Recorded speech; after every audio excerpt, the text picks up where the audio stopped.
What do you say, everybody? Hello and welcome to historic Bossy Field for the series finale, the three-game series finale against the Evansville Otters. You're listening to Florence Y'all's Baseball on the Frontier League Network, powered by HTN and the Florence Y'all's Radio Network. We welcome you guys inside the booth. I'm Rory Tettemer, your play-by-play commentator, ready to have a very fun Saturday. It's interesting to have a series finale on a Saturday, but that's what happens when you start the season on a Thursday. You get a Saturday night, and then you get Sunday and Monday off. That's just how the beginning of the season, Frontier League season, always goes.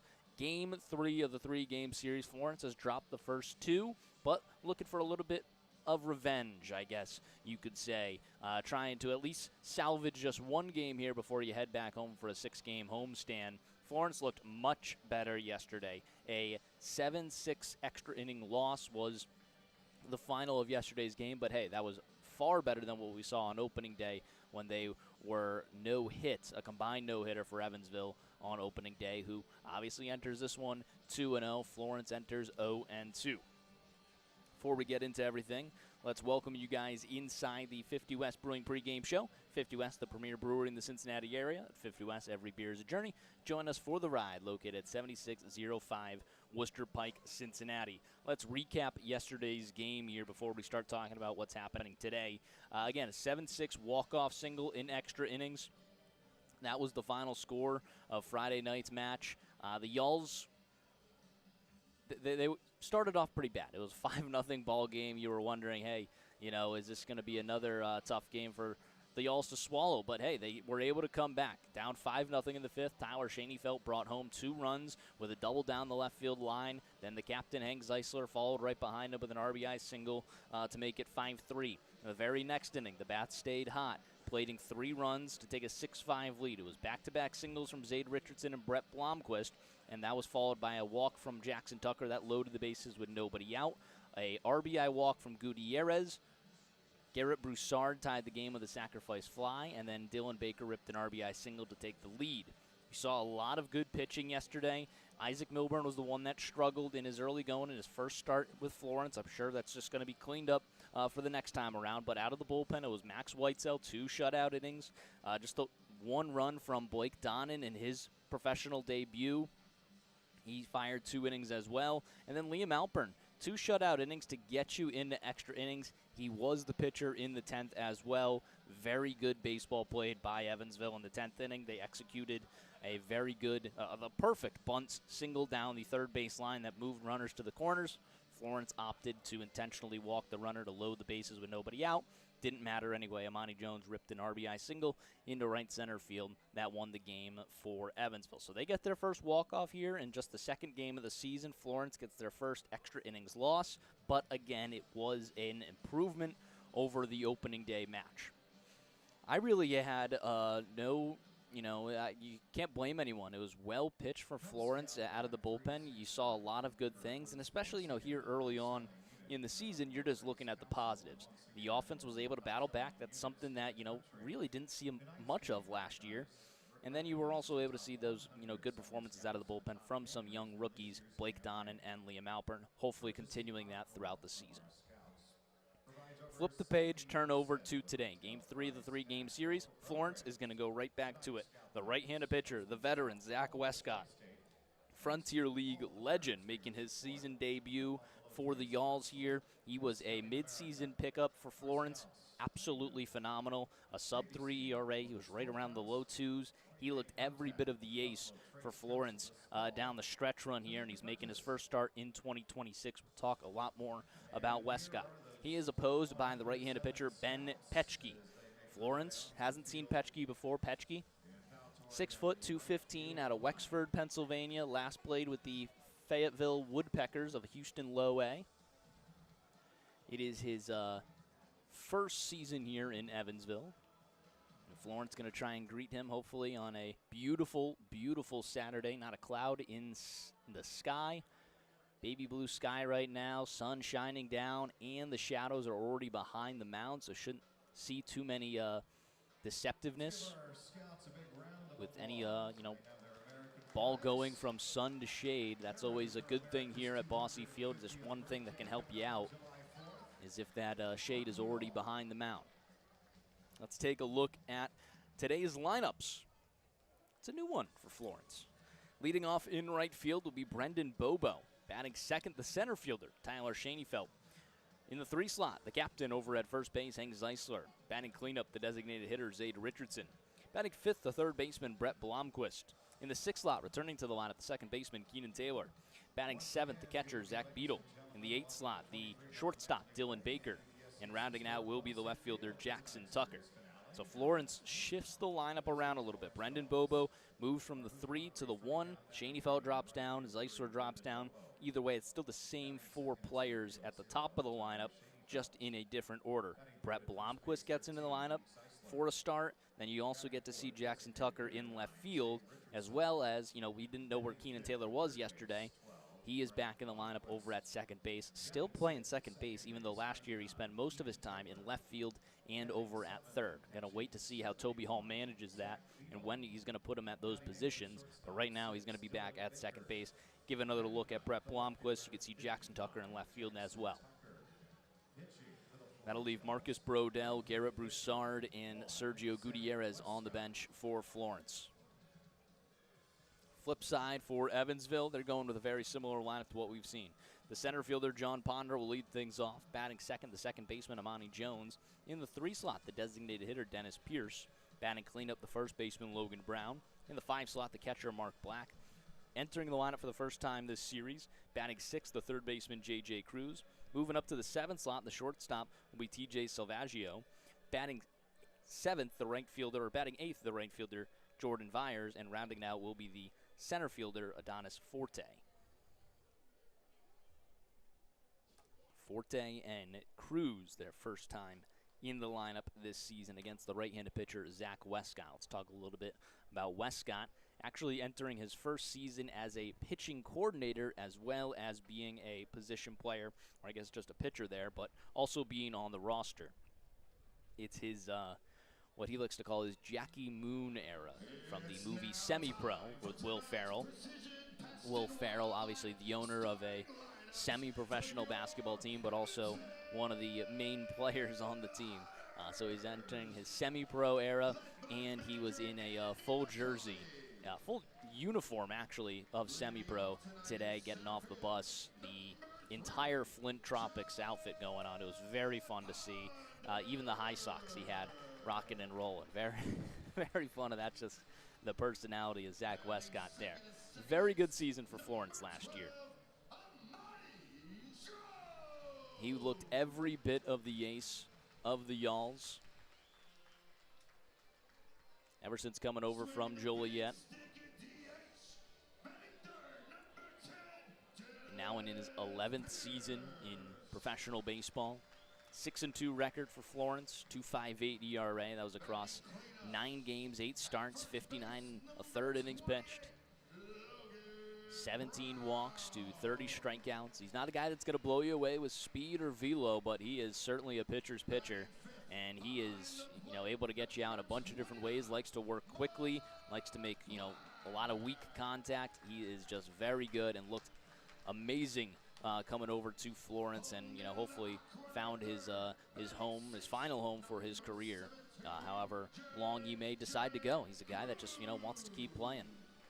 And we appreciate that from him. So hopefully you can continue it into 2026, and it's all going to start here today against the Evansville Otters. We'll pause here on the 50 West Brilliant pregame show as we are getting ready for the national anthem. The Otters are taking the field, but when we return, we'll have first pitch, and we'll re-go through the starting lineup coming up on the Florence Y'alls Baseball Network.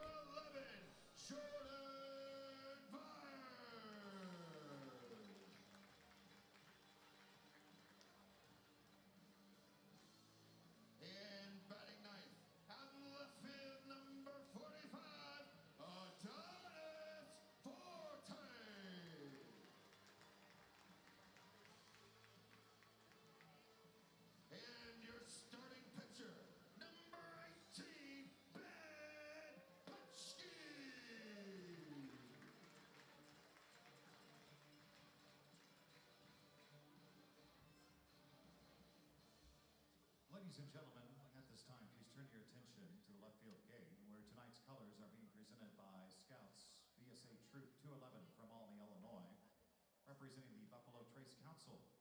We ask that after the anthem, you remain standing until the flag has left the playing surface.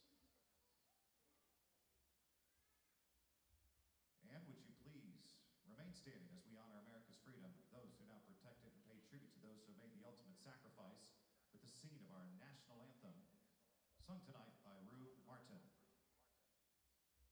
Oh, say, can you see by the dawn's early light what so proudly we hailed at the twilight's last gleaming, whose broad stripes and bright stars through the perilous fight o'er the ramparts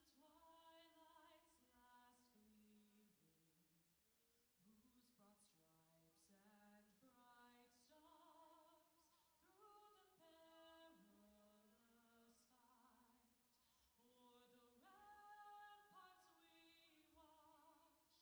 and the rocket's red glare, the bombs bursting in air, gave proof through the night that our flag was still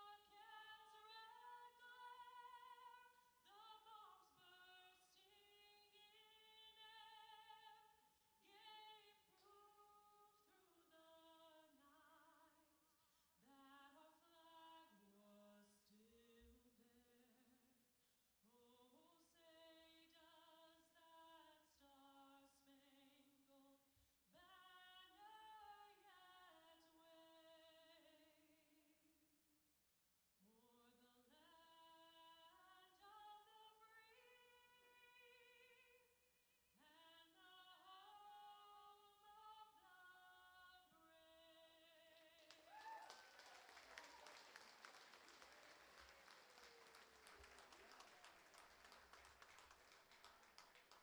Lovely, lovely rendition of our national anthem. That's just one of the pregame ceremonies we've already had.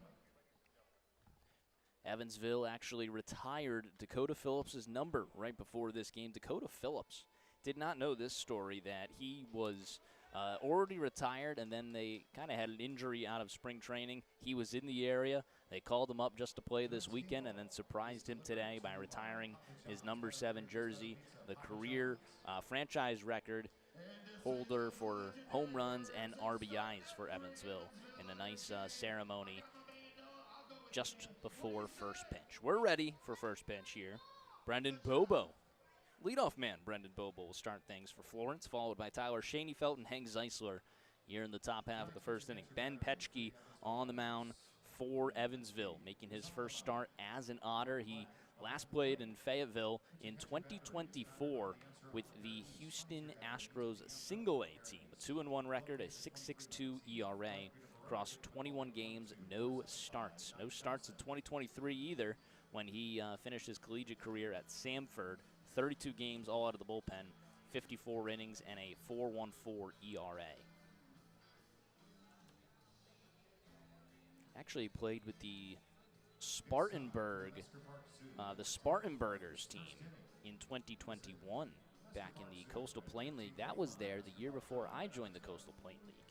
The Spartanburgers in South Carolina, and now Spartanburg has their own affiliated team. I believe it might not be the Astros. They do have an affiliated team there, the Hub City Spartanburgers over there now. Very cool, very cool. So we'll see Ben Pxp. Hope to learn a little bit more about him as the game goes on. Didn't get any game notes today on him, so just his old baseball reference. Brendan Bobo has had a tough start in the series so far, including a 3-strikeout game yesterday. 0 for 4 with 3 Ks, a hit by a pitch. So far, he's 0 for 8 with 5 Ks on the season. Trying to get going. A guy that, if he has a hot start, he won't be here long in Florence. Very good 2025. Should have won Rookie of the Year. 295 average. 927 OPS. 15 home runs and 60 RBIs. Bobo looked phenomenal in exhibition play. In just 2 games, you're not going to really talk about it much, but just wants to get that first hit, and I'm sure the rest will follow. Florence in the baby blue jerseys, gray pants, and the baby blue caps. Evansville staying in those home whites with baby blue sleeves. The first pitch misses outside, 635. Once again, right on schedule. Ben Pxp working from the wind-up on the first base side of the rubber. The 1-0 to Bobo. Misses at the top of the zone.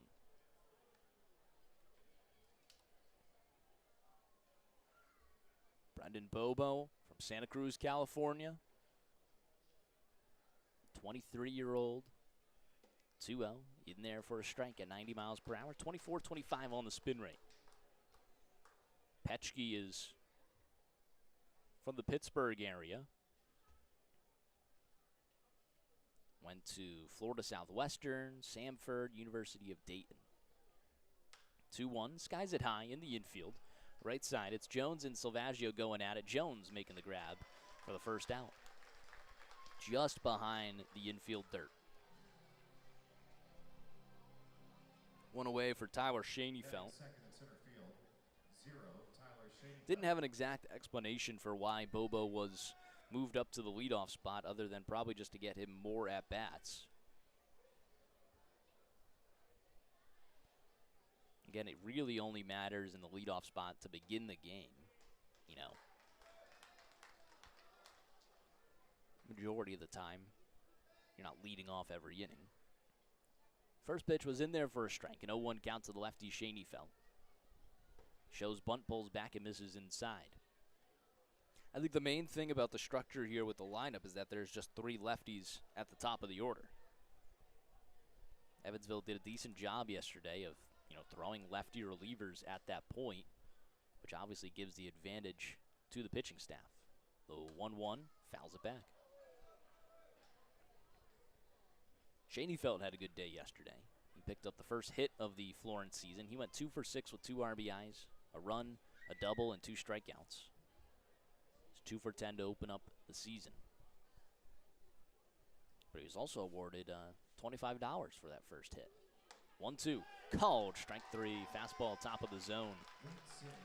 91 miles per hour there, 21.81 on the spin rate. 2 away now for Hank Zeisler, the captain.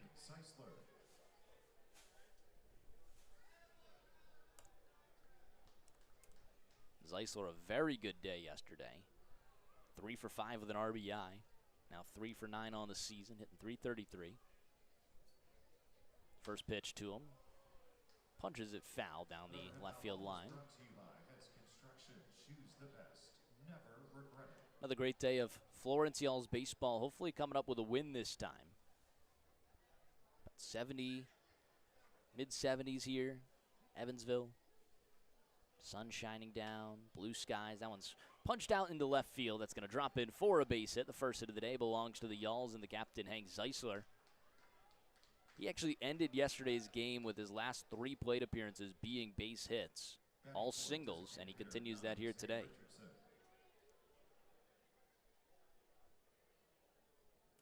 That'll bring up Zade Richardson in the righty batter's box. Richardson 1 for 4 yesterday. A run, a walk, and a K.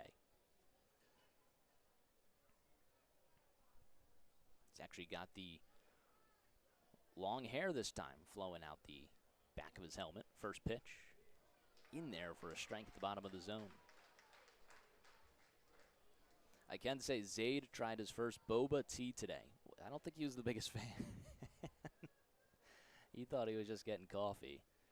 Ended up with boba tea, and I think that's an acquired taste. The 0-1 misses outside, a 1-1 count.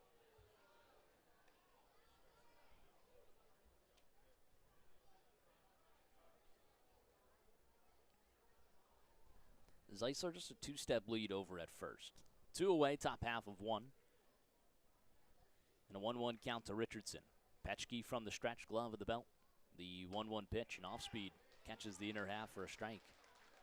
1-2.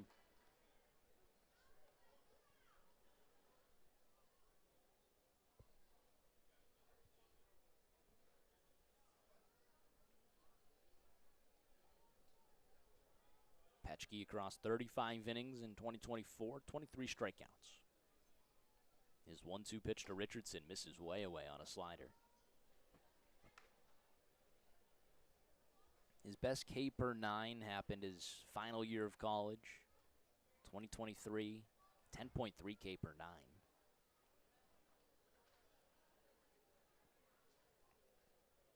Doesn't say anything for 2025. Don't know if he faced an injury or not. The 2-2 fouls it away. Hank Zeisler tried to get a little bit of a rolling lead there, but then paused.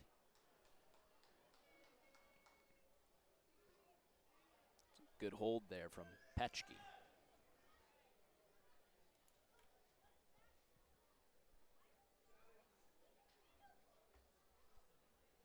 Pxp was an undrafted free agent for Houston, wasn't drafted. 2-2, fouled away. Richardson staying alive.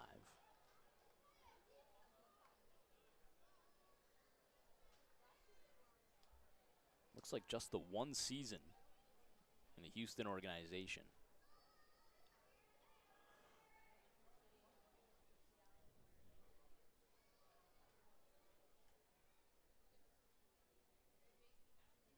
The 2-2 misses inside. Hasn't started a game that would have been logged on Baseball Reference since 2021. Now, he must have gone to some NAIA in between Dayton and Samford. Zeisler takes off. The payoff pitch is fouled away. An overhead foul ball brought to you by Heads Construction. Choose the best. All right. Never regret it. There's some more info. So, went to Single A Astros in 2024. Was placed on the injured list in July of 24. Activated in September of 24. That must have been the end of the season. And then March 19th, 2025, he was on the full season injured list. Check swing goes all the way around. And that will end the inning on a high fastball. We head to the bottom of the first. Florence couldn't get anything across. Let's see what Evansville does when we return on the Frontier League Network, powered by HDN. Otters swings this time for our dizzy bat race.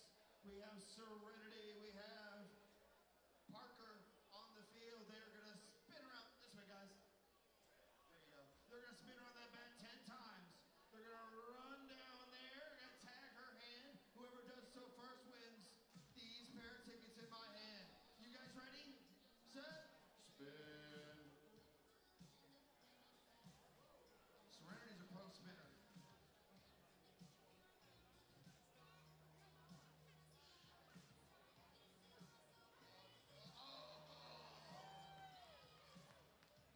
Serenity is your winner. There we go. No quitters. Let's hear it from both of them, everybody. All right, DBAT is Evansville's premier locally owned indoor baseball and softball training facility. Experience top-notch batting cages, automated pitching machines for baseball, fast pitch and slow pitch softball, personalized lessons, exciting camps and clinics, unforgettable birthday parties, and a pro shop filled with everything you need. Powered by Rawlings. They're located on O'Hara Drive near the airport. Visit DBAT 7 days a week for all your baseball and softball needs. Pitcher catcher battery. Bottom half of the first inning always brought to you by Heritage Bank. At Heritage Bank, we believe your money should work as hard as you do. Proudly local, fiercely dependable. That's the Heritage difference. Visit heritagebank.com or stop by a branch near you today. Zach Westcott toes the rubber for the first time in 2026. Donning the red glove, hoping to improve on a very impressive second half with Florence in 2025. Been probably at Bosse Field plenty of times throughout his illustrious career. I got this as his 11th season. I believe it should be his 11th season, at least in indie ball, this would be. Tenured veteran, owns pretty much every record, every pitching record, Frontier League history. Wins, strikeouts, innings pitched. The Edward Jones leadoff Certainly batter. a The very center good fielder, career. number 3, John Ponder. I would assume a no doubt first ballot Hall of Famer in the Frontier League, or the soon to be National Association of Professional Baseball. Haven't spoke about that yet. The new league change for the Frontier League happening in 2027, the National Association of Professional Baseball. First pitch to John Ponder. Fastball misses inside.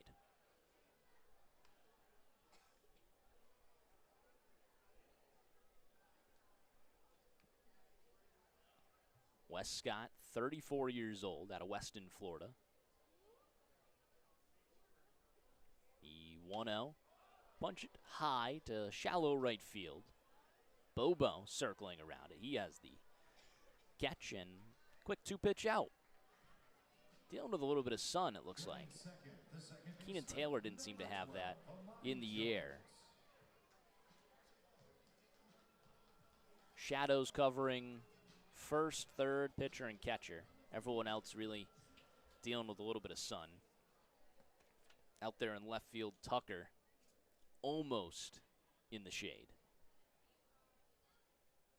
Brings up Amani Jones, the lefty. Off speed in there for a strike. Let's take a look at the defense for the Yalls, lining up behind Wes Scott. Tucker out in left field, Shaney Felton center, Bobo in right. In the infield, it's Blomquist making his first start at the hot corner. Dylan Baker at shortstop. Keenan Taylor back at second base. The captain, Hank Zeisler, at first, and Zach Beadle back-to-back days starting behind the dish. 1-1 count to Amani Jones, who hit the walk-off single yesterday. 1-1 fastball in there for a strike. 87 miles per hour.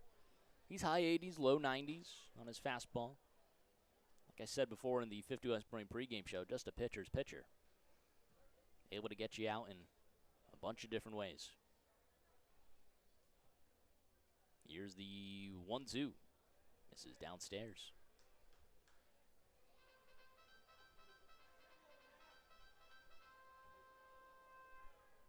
Didn't see him in exhibition play.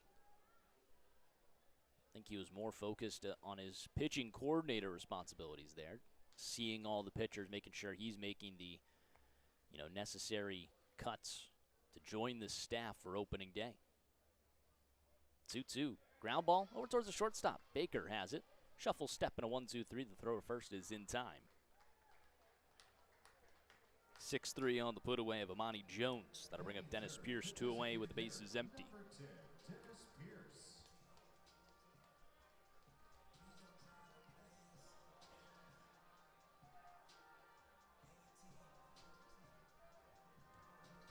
Oh, we got Lou DeVolio tuning in. Hum now, roar. Let's go, y'all. Sunny and 70 doesn't get much better than that. Gotta go, but go get 'em, fellas. Appreciate Lou DeVolio tuning in from Brooklyn, New York. I think Lou has earned a top fan nod here on the Florence Y'alls radio network. Appreciate you guys tuning in wherever it is.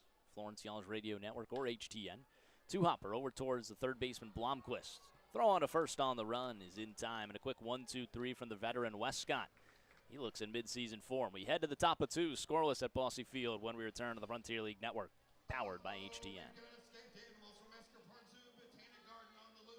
Let's see if they can wrangle them up before it's too late. Whichever zookeeper wrangles the most animals is going home with some general admission tickets to the zoo. We have Alex as the mantis, Peyton as a zebra, and Hayden as a kitty cat. Zookeepers ready. Go!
Top half of the second inning, we'll get to our umpire intro brought to you by Pella Windows. Brett Blomquist getting his first plate appearance of the day. First pitch high and inside.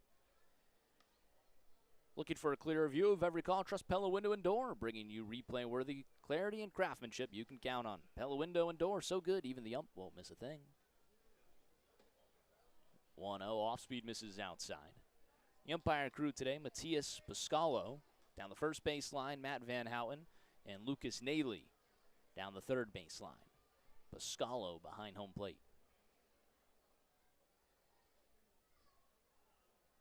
2-0 to Blomquist. Check swing. It's in there for a strike either way. Top of the zone at 89. So you can learn a little bit more about Pxp.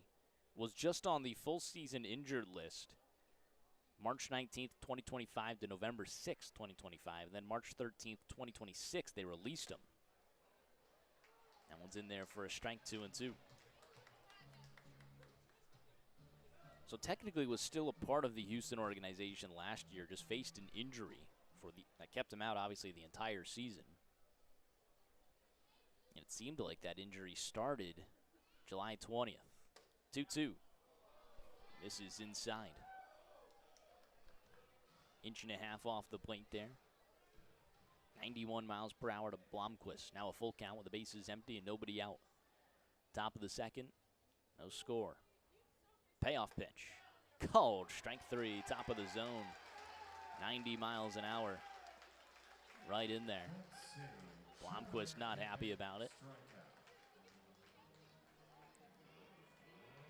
Second K of the day for Pxp. Both of them have been looking.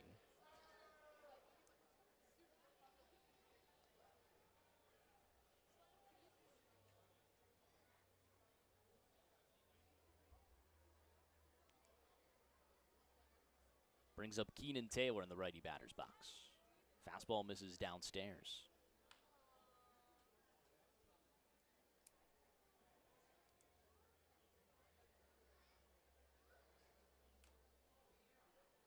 Taylor not in the lineup yesterday. Still didn't know why. Wasn't injured. There's a rope over to the shortstop, Salvaggio, who has it. Throw on to first is in time. 105 off the bat at Taylor. Hit it on the screws. Just a nice play from Salvaggio over there at short. 6-3 on the put away. Now 2 away. The base is empty for Beetle. 7th and catching, 71, Zach Beetle.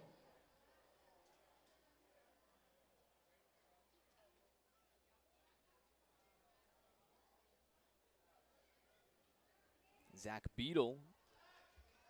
Couple plate appearances yesterday before Sergio Gutierrez came in to pinch hit for him. He was 0 for 2 with a K. Swing and a miss there. Don't think he came into the season wanting to get number 71, but he wore it in exhibition play. And then he hit 2 home runs in exhibition play. I was like, hey, I kind of have to keep this. And that's why he's donning it here. 0-1 fouled away. 0-2 count. Beautiful day at Bosse Field. A lot of good attendance today. Good attendance. The Evansville locals coming out. Nice Saturday night. 0-2 pitch. Roped, one hopper off the glove of the second baseman Jones. He let that play him. That probably ruled a hit. I would give it a hit. It was a hard hit ball. Just right at him. Still no word yet. Off his glove for sure. Either way, Beetle is over at first. Just waiting to see whether it was a hit or an error. That one misses upstairs to the batter, Dylan Baker.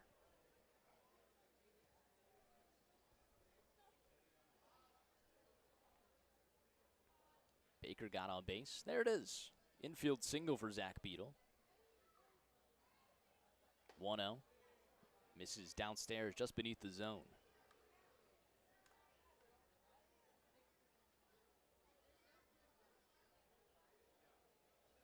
So runner on first and 2 away, a 2-0 count to Baker. Baker 1 for 3 with an RBI, a run scored, walk, a hit by pitch, and a strikeout. He did it all yesterday. He's 1 for 5 on the season. 3-0 count to him. put together some very good at-bats, seen a lot of pitches. Able to work himself on base 3 times. 3-0. Fastball high and inside, a 4-pitch walk to Baker. A runner in scoring position now, first and second for the rookie Jackson Tucker. His first plate appearance today. Tucker 0 for 2 yesterday. The run scored and 2 walks. That was his first professional start. Still looking for his first pro hit.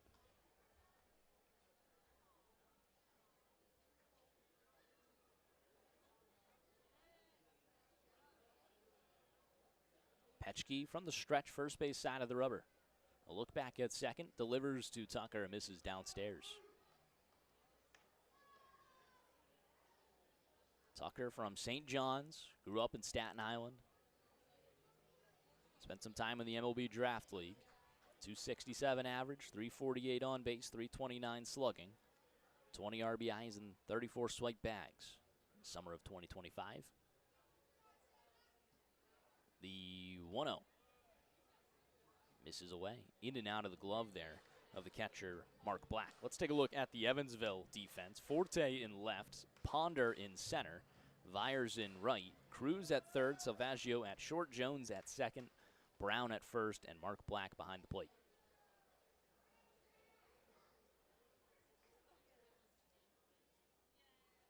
The 2-0 in there for a strike, 2-1.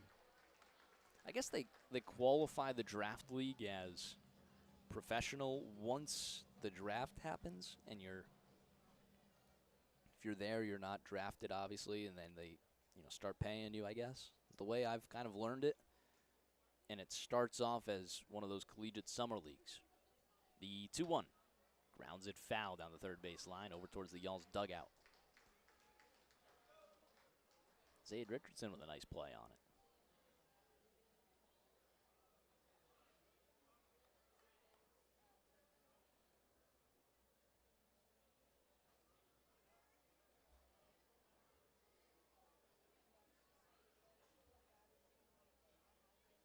Two count.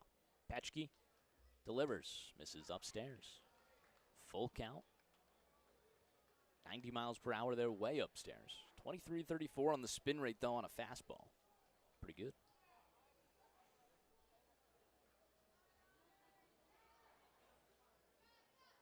Last person in the Florence lineup. First time through. Gotten 2 hits against Pxp. The payoff.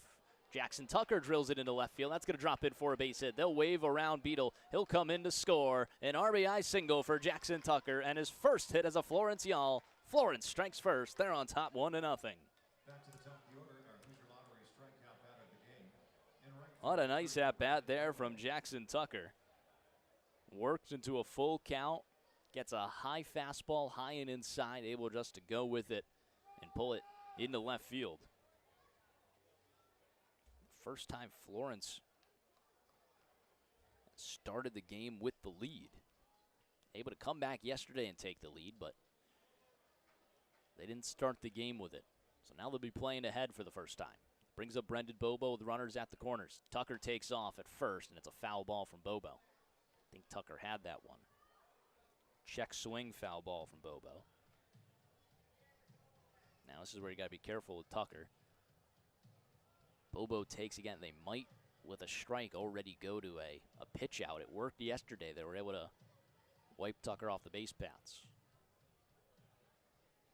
Caught stealing. Let's see what they go to. Pickoff attempt. Upstairs, but kept in front over at first. Nice piece there from Jackson Tucker to give Florence the lead. 1-0 in the top of the second. All of this with 2 outs.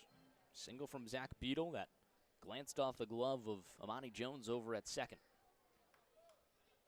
Tucker with a big lead over at first. He takes off the 0-1, swings through it, throw down to second, not in time. Stolen base number 1 on the season for Tucker. He puts runners now in scoring position. 1 for 2 and stolen base attempts now. Baker on third, Tucker on second. Single would score both. An 0-2 count to Brendan Bobo. Pxp trying to get out of a jam. The 0-2 pitch. Bobo swing and a miss. Strands runners in scoring position. But Florence does take a 1-0 lead as we head to the bottom of 2 when we return on the Frontier League Network, powered by HDN. Of the game. So we say congratulations to sections E and F. Going home with the Hoosier Lottery Cash 5 coupon. Winners must be 18 or older. Play ball with the Hoosier Lottery. Remember, please play responsibly.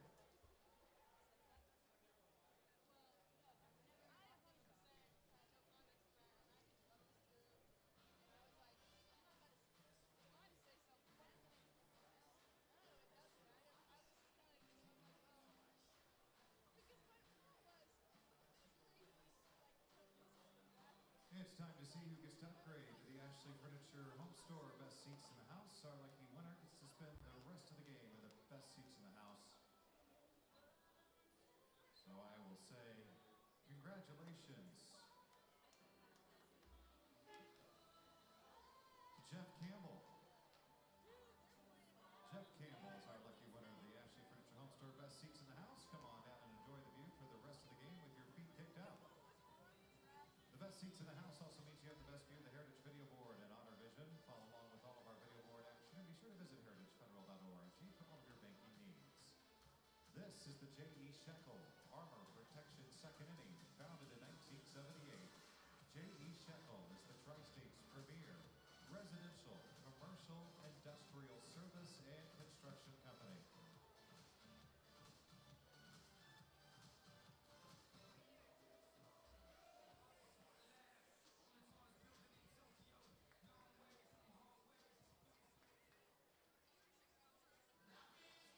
Leading off, batting fourth, the first baseman, number 28.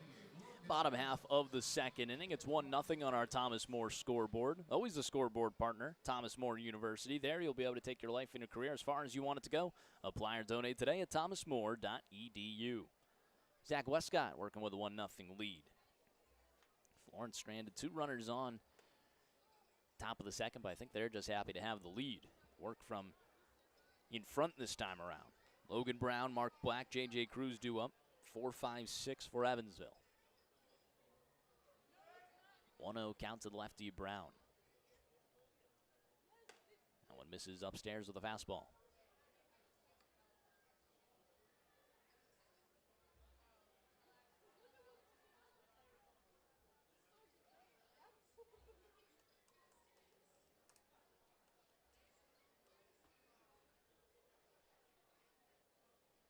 The 2-0 from Westcott. Grounds it, two-hopper, over to Baker. Throw on to first is in time. Fielded right in the chest. Nice little candy hop for him. This is what Westcott does. Weak contact all around the field. Get a lot of work when you're playing the field behind Westcott, but I think that's what everyone likes. Be a part of the game. Brings up Mark Black. Very good day yesterday. Got on base a couple of times.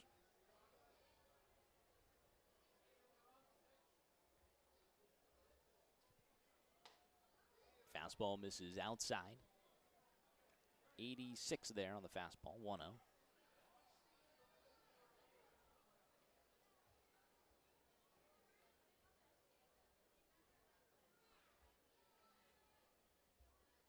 Westcott does work from the stretch.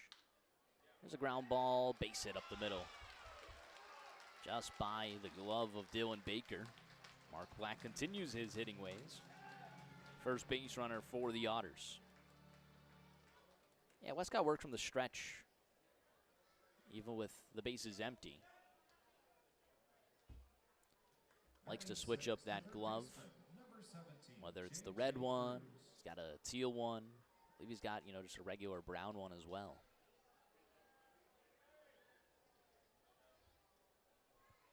Brings up the lefty J.J. Cruz. J.J. Cruz's first plate appearance of the season. That one misses outside. 1-0 count. Black not really a stolen base threat.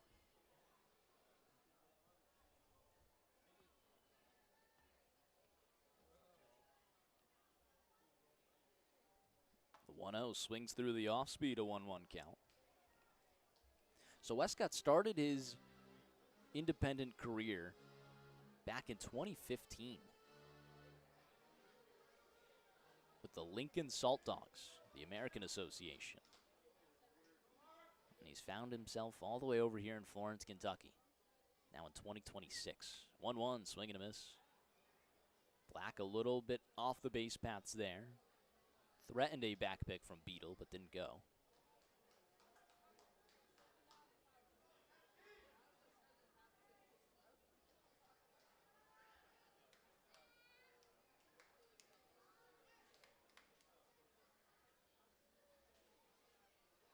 The 1-2 pitch. Cruz misses. Watches that one miss downstairs. 2-2. Seems like Westcott, once he was done with the Florence season, went over to the Atlantic League, and obviously they play a little bit longer. Went with Gastonia, and in 4 appearances, 2 starts, had a 3-0 record and a 3.95 ERA. Pretty amazing. That one's cranked out towards right field. Bobo working back at the track. He looks up, and it's out of here. 2-run shot for J.J. Cruz in his first appearance in 2026. That gives Evansville a 2-1 lead.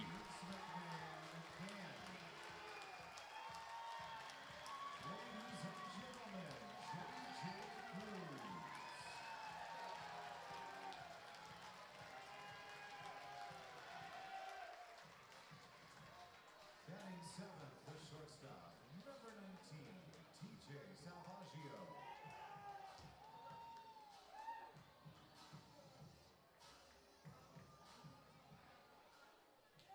2-1 Evansville. That'll bring up T.J. Salvaggio. Just called him Salvaggio the whole series, but I have learned it's Salvaggio. Off speed, misses inside.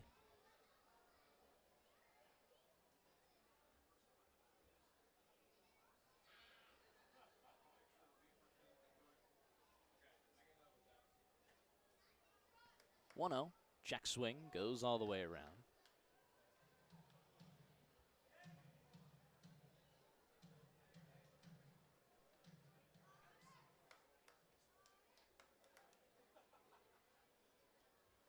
You know, in his career, Westcott's career, how shocked would you be if I told you that his best ERA came last half season with the Florence Yalls? Pretty amazing. A 2.58. That was the lowest of his career, besides, you know, Gastonia for 2 starts there at the end of 2024. You know, a place where he consistently pitched, that was his lowest ERA.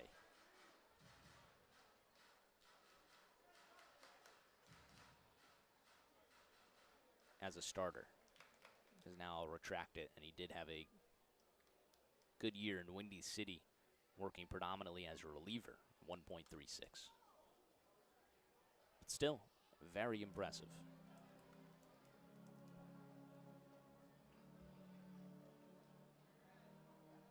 Full count to Salvaggio.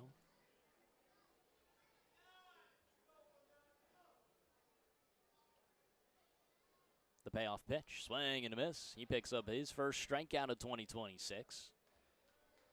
Now 2 away here in the bottom of the second. Batting eighth, the right fielder. They'll bring up Jordan Number Vyers. 11, Jordan Vyers.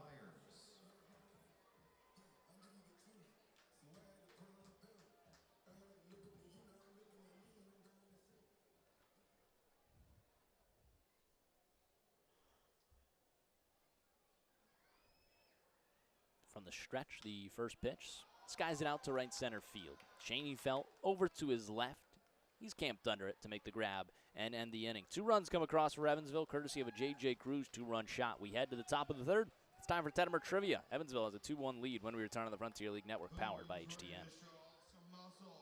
What's ready to show off some muscle? He's competing today in the Indiana Air National Guard push-up contest. All season long, fans are competing for a 2-pack of 2027 general admission tickets. Tonight, what will be, we got the third to add his name to the leaderboard as we begin a season-long quest to find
Otters were lined up end to end. They would stretch 166 miles.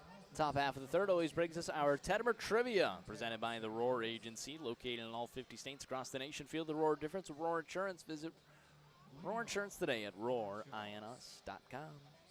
That's roarins.com. Tettemer Trivia, way it works, I read a question in the top half of the third to give you guys the answer. In the bottom half, you have the opportunity to play along. Question is live on Twitter. That's rtettemer9, RTETTEMER9, Florence_Y'alls as well. Or you can just comment on the YouTube live chat. That one's skied out towards left field. Shaney Felt with a one-pitch fly out to left. First out here in the third inning.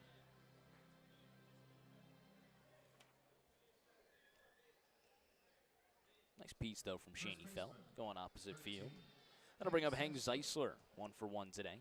Singled, was stranded at first in the first inning. The captain.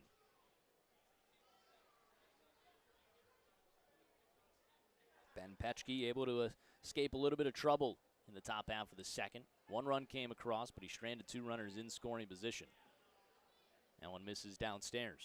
Florence, now the second time through, hoping to add some more. They're down 2-1.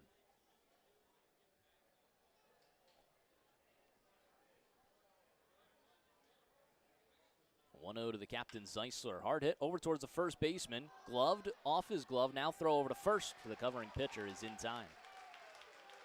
That was Brown with a good recovery. We go 3-1 on the put away of Zeisler. 2 away for Richardson. Let's get to our questions. Innings flying. Tettemer Trivia presented by the Roar Agency. Who had the lowest WAR by an MVP winner since 2000, excluding the year of 2020? So again, who had the lowest WAR, that's wins above replacement, by an MVP winner since 2000? My hint, he played in the American League.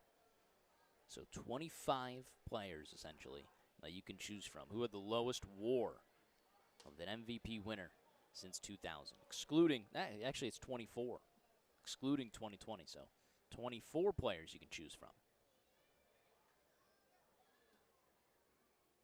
Ron Burgundy says you got to interview Coach Hall. Toby on his first win today. Yes, I'm calling a win. How about that, Ron Burgundy calling the win? Florence currently trailing 2-1. I'd love to see it, though. I'd love to see it, Ron. Again, you can play along in that YouTube live chat if you want to take a guess on the Tettemer Trivia. That goes for anyone. The question's also live on Twitter. Florence_Y'alls. You can find it.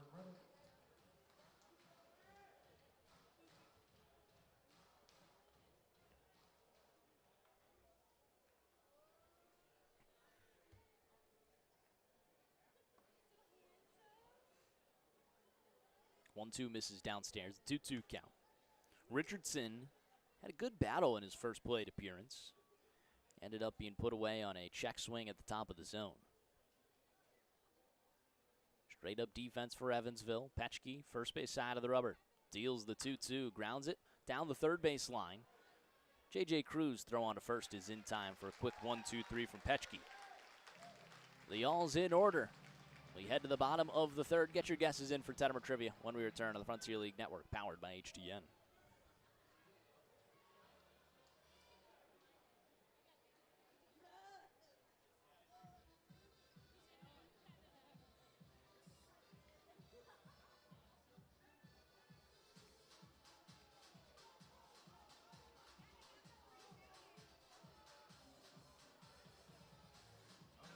We've got a piece of it in the ESC historic Boston Field tonight. It's our boy.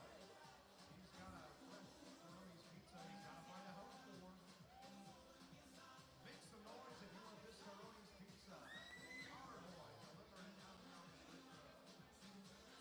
Congrats and enjoy that fresh Rory's pizza.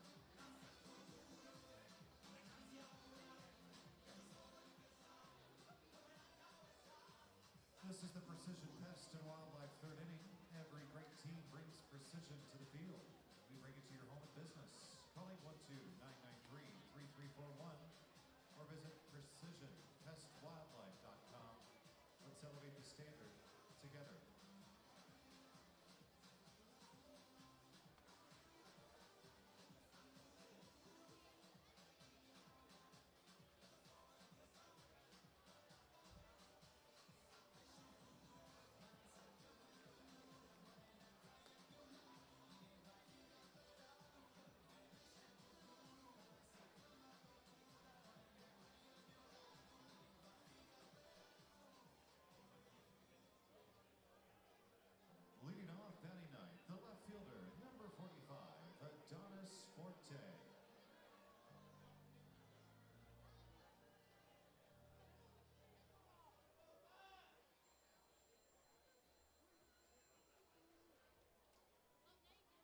Bottom half of the third inning, Evansville with a 2-1 lead over Florence. Westcott back out to work. 9-1-2 due up for the Otters. Adonis Forte, John Ponder, and Amani Jones. Forte getting his first action of the 2026 season. Lefty, 6 foot, 210 pounds out of Nebraska. Believe was released by the Otters out of spring training. And then once the injury happened to Kyle Battle, they brought him right back on board.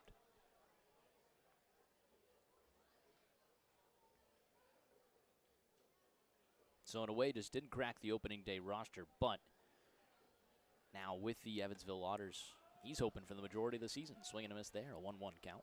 Sorry, 1-2 count. Still playing Tettemer trivia in the inning. Question was, who had the lowest WAR, that's wins above replacement, by an MVP winner since 2000? That's excluding the year 2020. My hint, they played in the American League.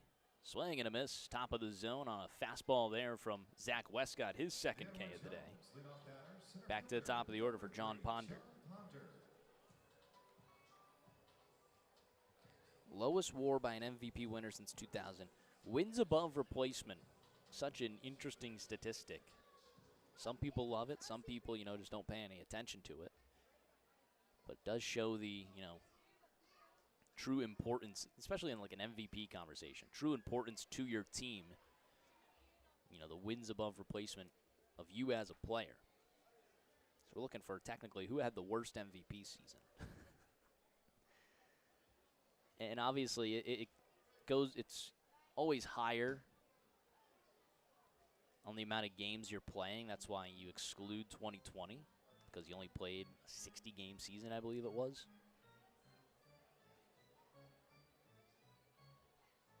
We do have our guesses rolling through. Let's start to get to them. Corey Call said Aaron Judge. That's a bad guess. Jacob Brown said Justin Verlander. Cam Beatty said Jose Abreu. That would have been 2020. And then his rebuttal was, I believe, Miguel Tejada. Ruben Tejada. One of the Tejada brothers. He just said Tejada.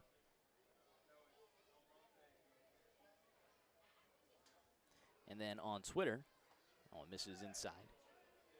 Twitter, we have Gabe Parsons who said Joe Mauer.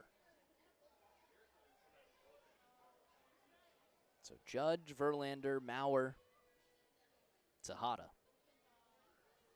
are the current active guesses. Let's see if anyone on Twitter or anyone in the YouTube live chat commented. That one's fouled off the leg of Ponder. 1-2 count.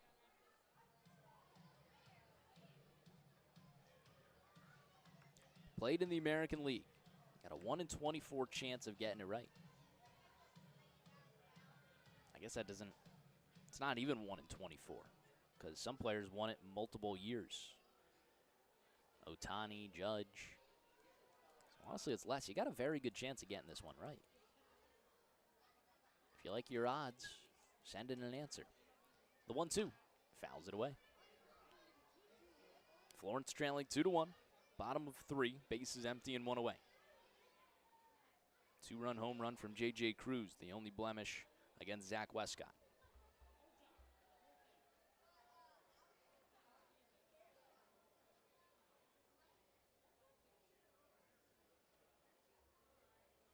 Swing and a miss on the off speed. Third K of the day from Westcott. 2 away in the inning. Nice pitch there from the veteran. 69 miles per hour, 2013 on the spin rate. Nothing overpowering. Now in his last 4 batters that he's faced, he struck out 3 of them.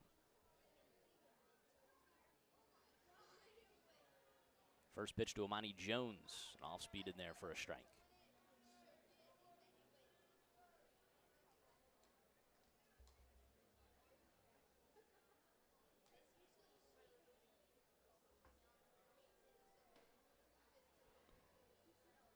The 0-1 off the end of the bat, now to play. 0-2. with 2 away, we'll get to our answer for Tettemer Trivia. Don't think we have any more guesses, so I will say that the closest would be Gabe Parsons with Joe Mauer, just because he's in the right direction with the team. But you'd have to go back to 2006 when Justin Morneau put up a 4.3 WAR, the lowest by an MVP winner since 2000. A 4.3 WAR by Justin Morneau in a crazy 2006 season. That just saw, obviously Ryan Howard won the NL MVP, but the rest of the awards were just obscene from players that, you don't even speak about today. The 1-2 misses inside. 2-2 count. So Justin Morneau's 4.3 WAR in 2006, that's the lowest by an MVP winner since 2000. No one gets this one right. So out of the 3 Tettemer Trivias we had on the road, only one was correct. That was Cal J.C. and Lou DeVolio yesterday. 2-2. Swing and a miss. Westcott strikes out the side for his 4th K of the day. We head to the top of the 4th. It's 2-1 Evansville when we return to the Frontier League Network, powered by HTN. It's time for Hickory Pit Stop's Pull the Pork Challenge. Brought to you by, of course, Hickory Pit Stop right across the road over there. We've got the girls on my left. We got a bunch of girl names against the boys on the right. A bunch of boy names. The first one to pull the green thing in the middle, past the line on the coach's box, will be your winning team. Kids, are you ready? Set, pull.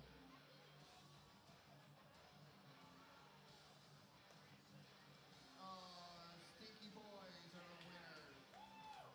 Man, I think the girls tried hard though. Let's hear it for everybody.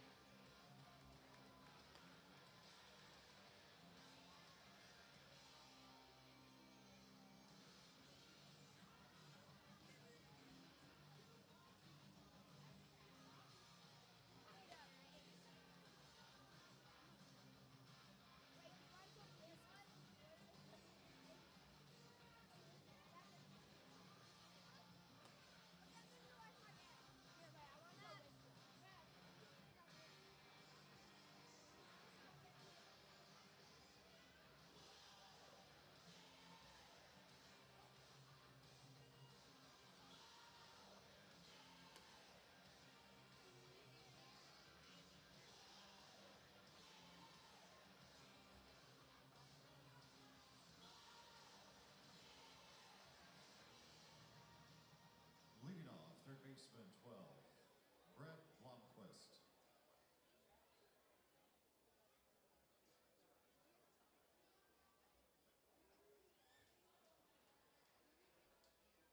Top half of the 4th inning, Brett Blomquist leads things off for the Yalls. Trailing 2-1 to Evansville.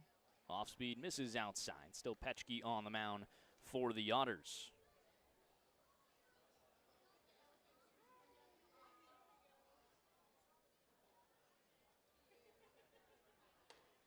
Another off speed misses inside to Blomquist.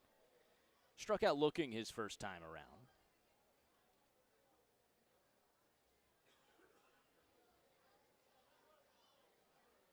The windup, the 2-1. Misses upstairs. Now a 3-0 count.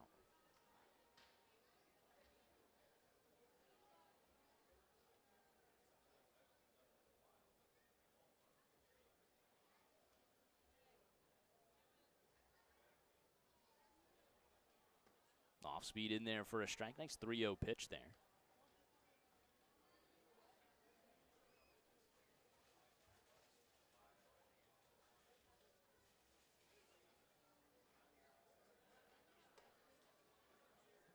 And a 5-pitch walk to Blomquist. Florence gets a leadoff base runner for the first time today. Second baseman 99, Keenan Taylor.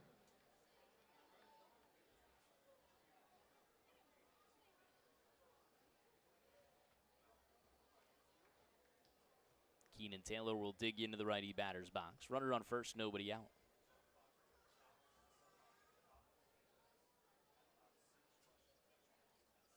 Pxp from the stretch. First pitch to Taylor.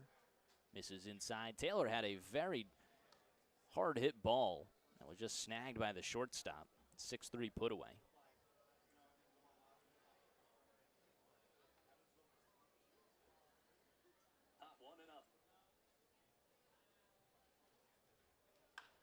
Grounds it down the left side. Diving play from the third baseman. Toss the second one. Relay to first is in time. Wow, what a play from Cruz. Diving stop, and it's still able to turn the double play to wipe the bases clean. That's as good as you'll see. 5-4-3. Spun there from Cruz.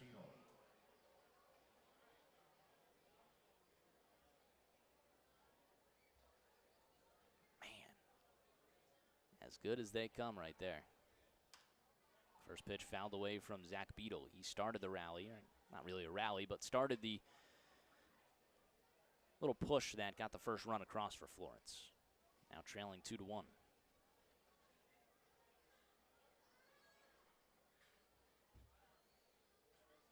The 0-1 to Beadle. Check swing. Goes all the way around.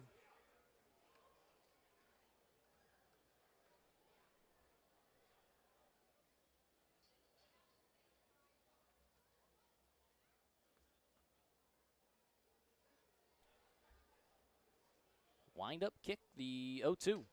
Off speed, misses just a bit outside.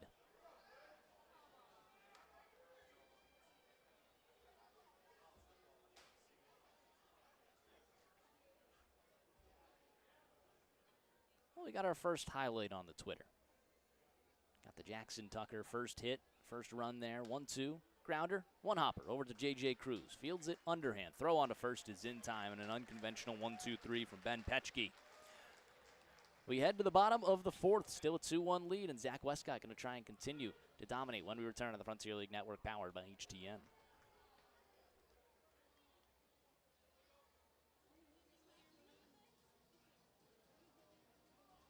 It's time to show us your best smiles for the HRI Dental Smile Cam.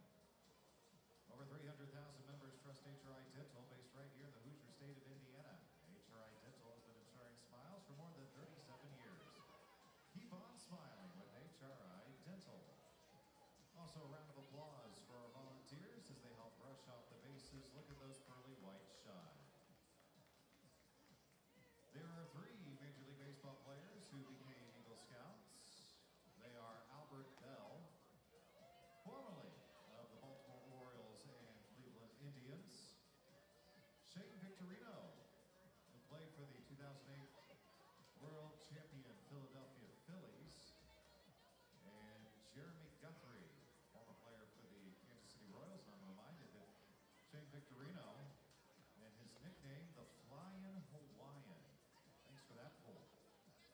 This is the Sheet Metal Workers Local 20, 4th inning. For 138 years, Sheet Metal Workers have led the way in sheet metal industries like heating and air, architectural, industrial, and more. Visit smart20evansville.com for more information.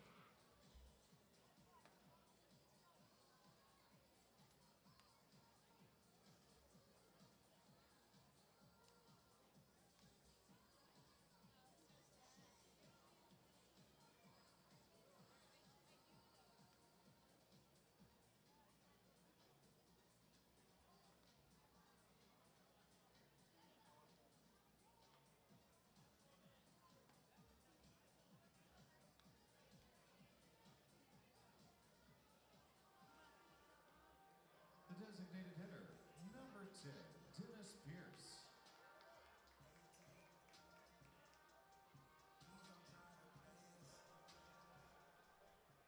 Dennis Pierce will lead things off for Evansville.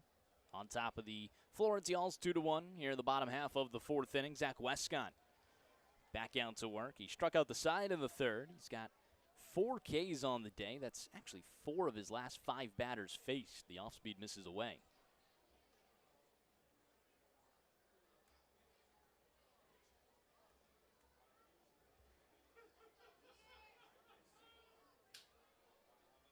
It's a 1-0 count to Pierce from Quakertown, Pennsylvania. He skies that one high into center field. Shaney felt over towards his right. Plenty of room in front of the track. He makes the grab for the first out of the inning.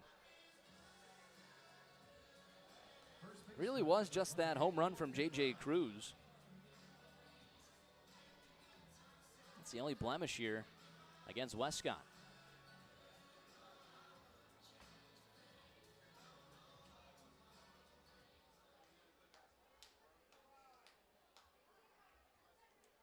The lefty Logan Brown digs in. 6-3 on his last time up. Grounded out to short. First pitch, an off-speed misses inside and gets away from Beetle.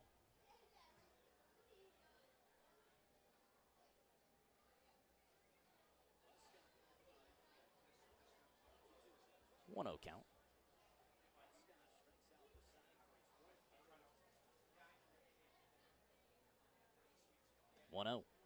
In there for a strike on the off-speed.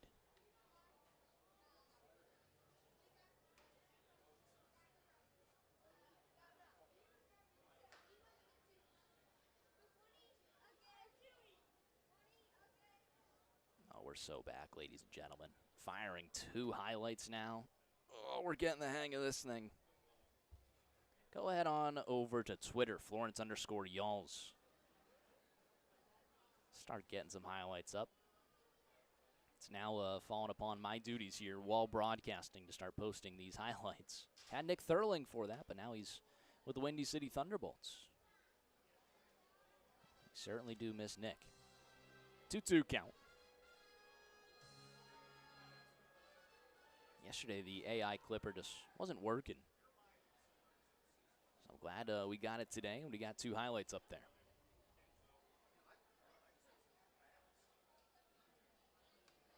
Two fouled back. We'll do it again.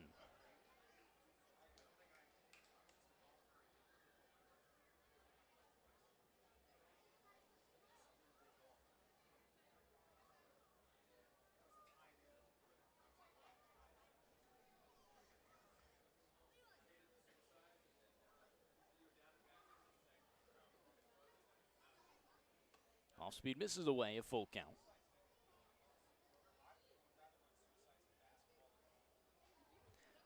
Looks like I did miss one of our guesses for Tettemer Trivia. At California said, I'm going to be a homer and vote for Mike Trout for that war trivia question. I wonder if At California is Liam's father. We know Sherry's on here. But if At California's, I know Liam, I believe, is a Angels fan. So it makes sense for At California to be his dad if he's being a homer and going for Mike Trout. The payoff pitch fouls it back. We'll do it again.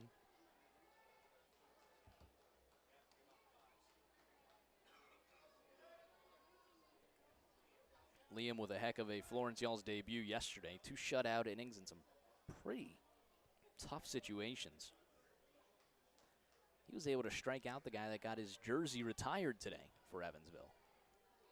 How about that? Payoff pitch, roped down the right field line, but foul.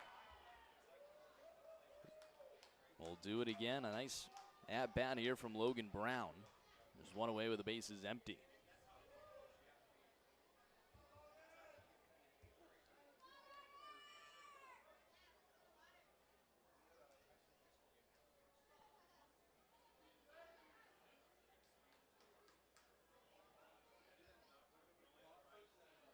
The payoff pitch, this time crushed out to right field. Bobo all over it, makes the grab for the second out of the inning. Well, it didn't sound as good off the bat, only 85. Don't know if he broke the bat there or not. Didn't sound pure for sure. To bring up Mark Black, he singled and scored back in the second. He has been an on-base machine these past 2 days for Evansville. Actually first came into the game in Game 1 on Thursday after the injury to Kyle Battle. 2 away with the bases empty. 2-1 Evansville leads here in the bottom of the 4th. Off speed in there for a strike at 66.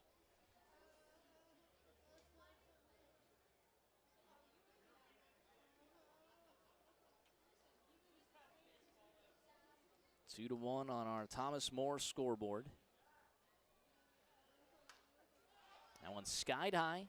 Foul territory, third base side. Blomquist going all the way to the wall, but it's out of play. That means that overhead foul ball. Ends up on top of the grandstand. That's Construction, choose the best. Never work credit. Hey, there's Aaron Hancock from 14 News. We appreciate him being at the ballpark here this evening. Also appreciate Amy Crowley of Eyewitness News being here earlier. Watch for the highlights on the late local news before SNL.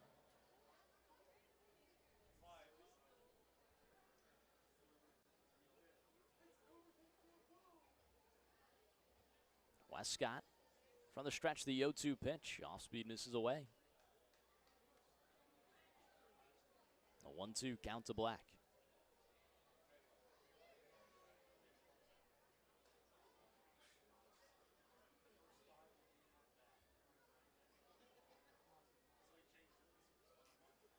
Here's the 1-2 pitch, off speed, fouls it away.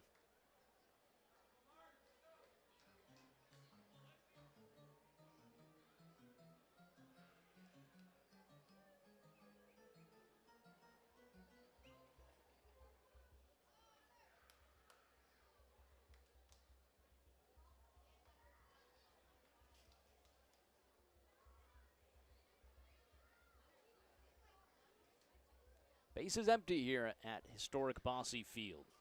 Westcott from the stretch, a good hold. The 1-2 fouls it again off the leg. Trying to go for complete. Nobody warming up in the Florence bullpen. But don't know how long Westcott will go today, especially with a loaded bullpen right now. I mean, you still got a lot of people waiting for their first appearance of the season. Ahmad Harajli, Aiden McAvoy, Campbell Spradling, Chase Hopewell. All figured to be four big pieces of this bullpen. And they haven't seen any action yet. The 1-2 grounder, hard hit over towards the third baseman Blomquist. Gets stuck in his glove. Look at that. You do not see that every day. Literally stuck in the top of his glove. Almost goes through it. How about that? Was trying to seep through some of the laces. Third baseman, number 17, J.J. Cruz. Man. It was that hard hit, 95. Just fielded right into the leather. And now they're going to come out and try and get him a new glove or something. Alan Chase, the trainer's going to come out. Pretty sure he's actually done some threading before.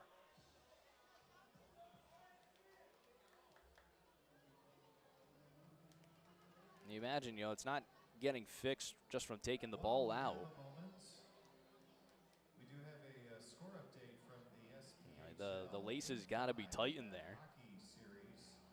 I have never seen that Peoria and Evansville are tied at 1 with 8 minutes left in my to go career. in the first period. Pretty amazing. Winner take all game 5 in the SPHL Championship Series in Peoria. Tower Schoenfeld comes in from center field. Evansville tied with the Peoria Club 1-1. I think he was offering to give his glove. I'm sure he has another glove as well for infield and outfield. We're returning play. Alan Chase did some sort of magic on it. How bizarre. That'll go down as an infield single for Black. No error there. Runner on first and 2 away for J.J. Cruz, the lone blemish against Westcott. Big swing and a miss. Back pick attempt. Nothing going. He had a 2-run homer his last time up.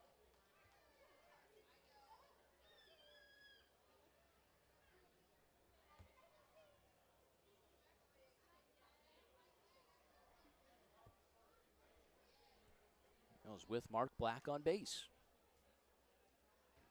The 0-1 sent down the left field line, but foul. Out of play. An 0-2 count. See what Westcott goes to here. Obviously, he's a veteran. He knows not to throw the same pitch. Interested if he tries some sort of off speed out of the zone here.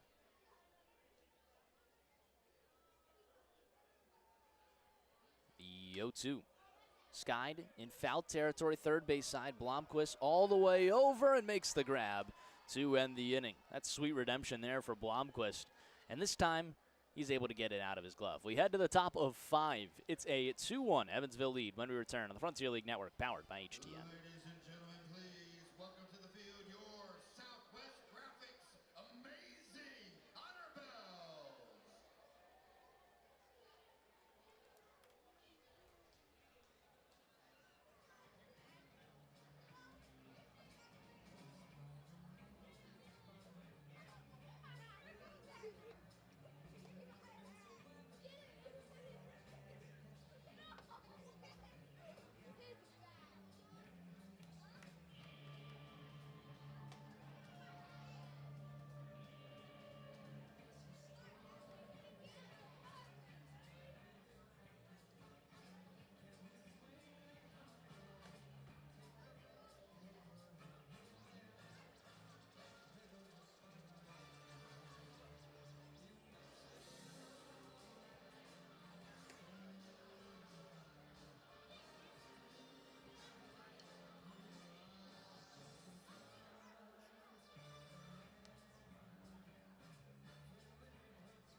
you seen Evan the Otter around lately? Make sure you tell him hello when you do.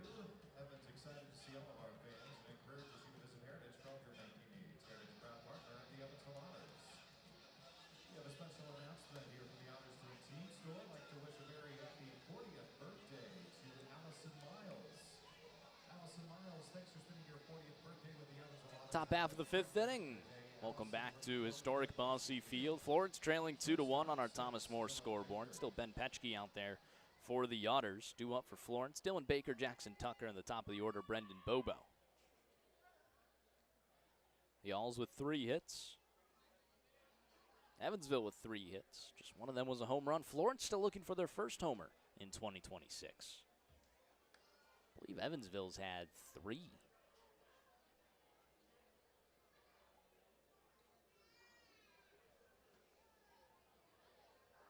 Wines the 1-0, swing and a miss.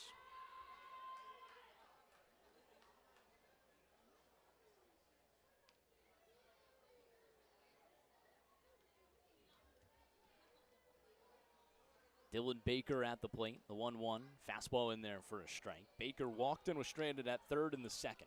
He's put together some very good at-bats.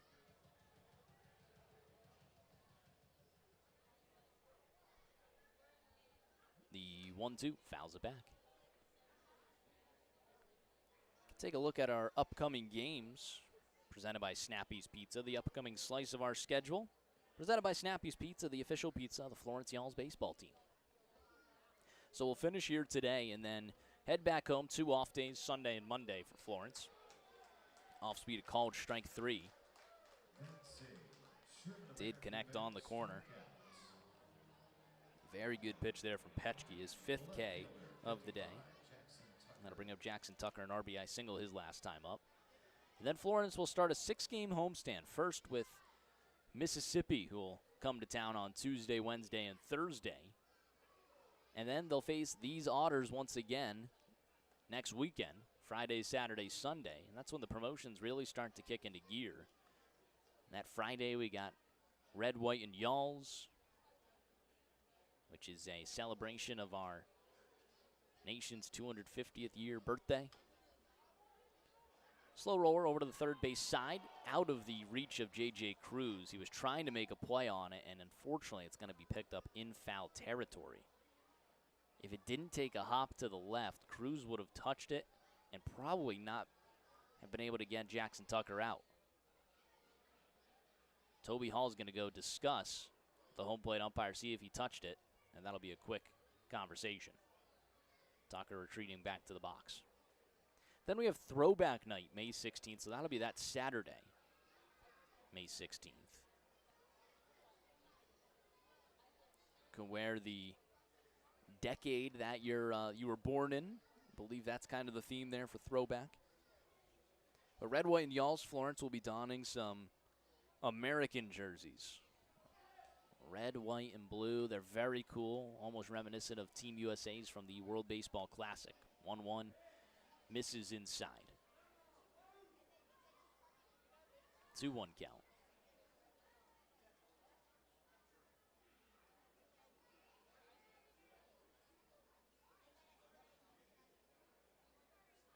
Two-one pitch, skied foul. Down the first base line, out of play. 2-2. Fans will receive, the first 1,000 fans in attendance on Red, White, and Yalls will receive a custom Yalls American flag, which is pretty cool. Opening day, you get a Thomas More University clear bag. That's in honor of our new clear bag policy at Thomas More Stadium. And then one of those days, you'll also get the Yalls magnet schedule presented by Strike and Spare.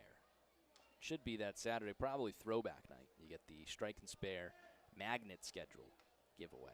First 1,000 attendants get that too. Strike and Spare, cool spot in northern Kentucky. Nice bowling alley, great people there. 2-2, fouls it away.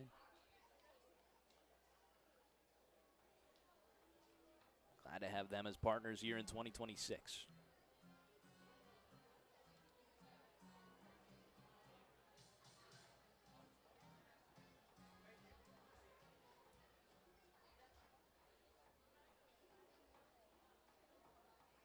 winds the 2-2.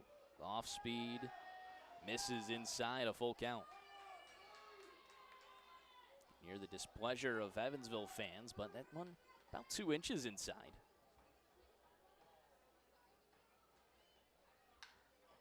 Hard hit, ground ball, base hit up the middle from Jackson Tucker, his second hit of the day. Keeps his inning going, a 1-out base runner now for Brendan Bobo in the top of the order. And that's the type of bat that Florence wants at the bottom of this lineup, able to, bring it back around with a guy on base for someone like Brendan Bobo or Tyler Schoenfeld. I think that's where Tucker really is going to thrive. Bottom of the order, but you circle it back to the top and kind of present that second leadoff. Brendan Bobo ropes one into right field. That's going to be his first base hit of the year. Tucker stops at second. Well, that's got to feel good for Bobo. He raises both hands for excitement. He finally got his first hit of the season. He's on the board, and Florence's runners first and second and one away.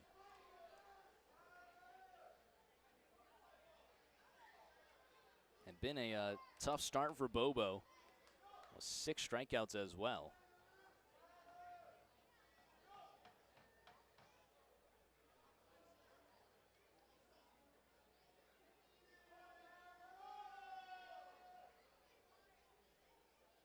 Schoenfeld shows bunt, pulls back and misses inside.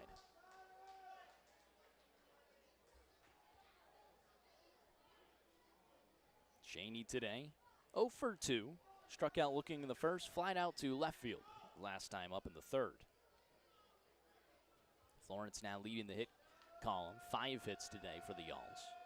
Shows bunt, pulls it back, slashes down the right field line, but foul.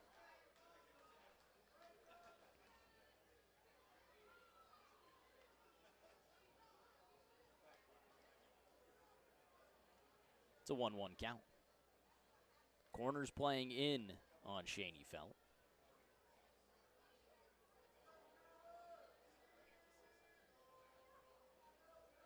Assume he just sticks with some straight up baseball here. Sacrifice would move, 2 runners over, but then it's 2 outs. Shows bunt, pulls back, it's in there for a strike. 26-22 on the spin rate there, and off speed. It's not really what you want to bunt anyway, so understand the pullback. I never was good at bunting off speeds. And I didn't face anything, with a 26-22 spin rate either. It's a 1-2 count to the Florence lefty. 2 looks at second. Pxp delivers, and that one's fouled back. Both runners were off for the races. Trying to coordinate a double steal there.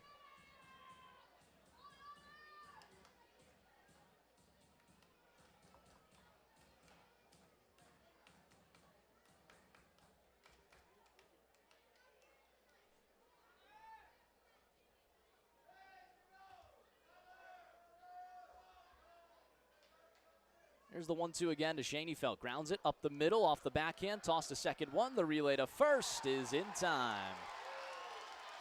Inning-ending double play. Pxp able to limit the damage. We head to the bottom of the 5th. It's 2-1 Evansville when we return to the Frontier League Network, powered by HTN. DMC going home with a Powerball coupon. Players must be 18 or older. Play ball with the Hoosier Lottery. Please play responsibly.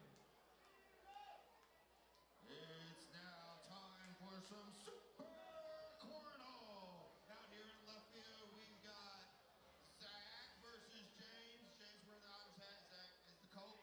They're going to alternate throws to the board, and whoever has the most points when it's said and done is your winner. We've each got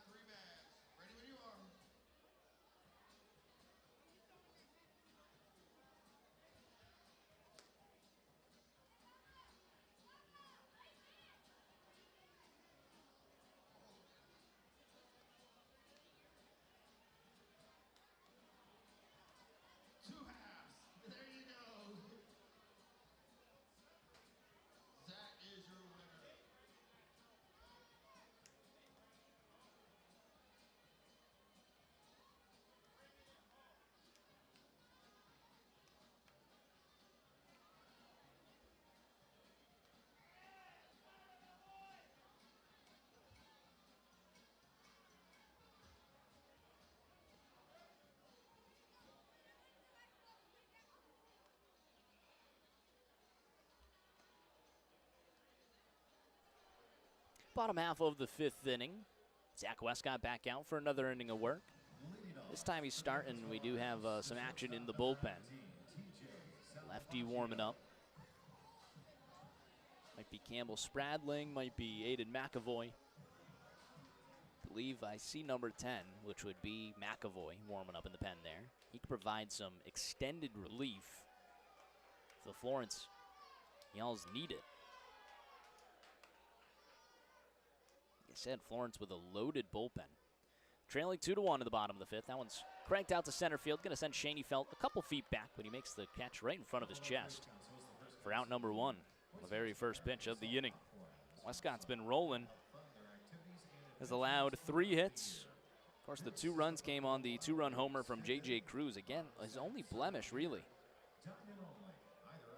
Other than that, he's lived up to the billing. Oh, look at this. Toby Hall going to walk out, and I think that's going to do it for Westcott. Westcott, the pitching coordinator, can't pull himself out of the game. But it'll be Toby Hall taking the ball away from him. Really just to get the youngsters going in the middle of the, or the beginning of the season. I think Westcott could have gone on for a while. But you want to get everyone in, and we'll have our least famous recipe chicken pitching change. Aiden McAvoy making his Y'all's debut when we return on the Frontier League Network, powered by HTN.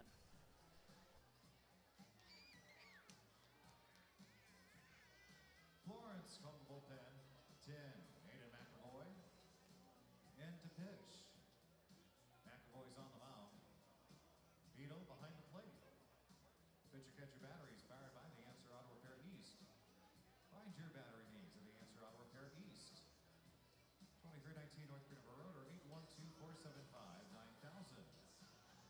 We have a hockey score update. They are through the first period, and Evansville is on top of Peoria 2-1.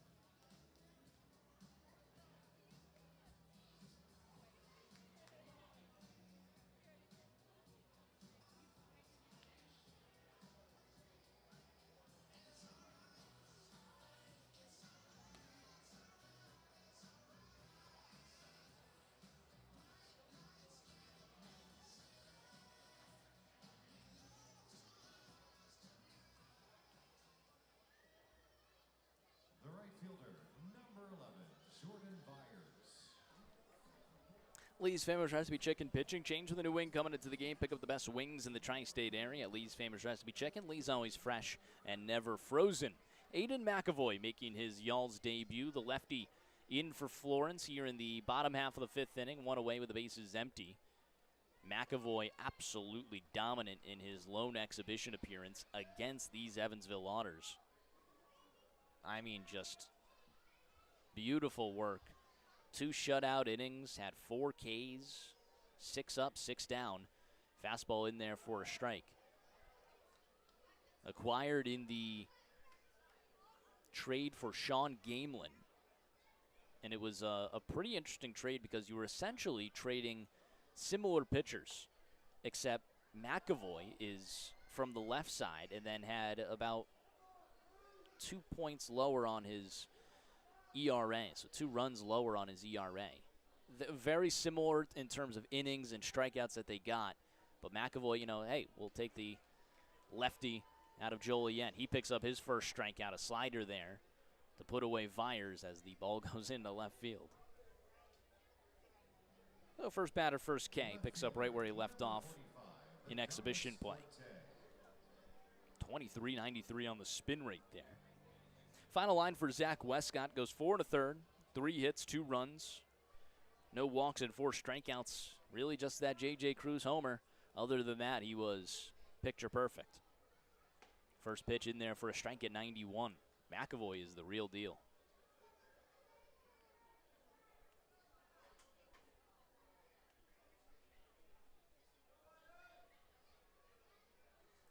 Liam is a Yankees fan, 100% is what I'm hearing. Who did I talk to that's an Angels fan?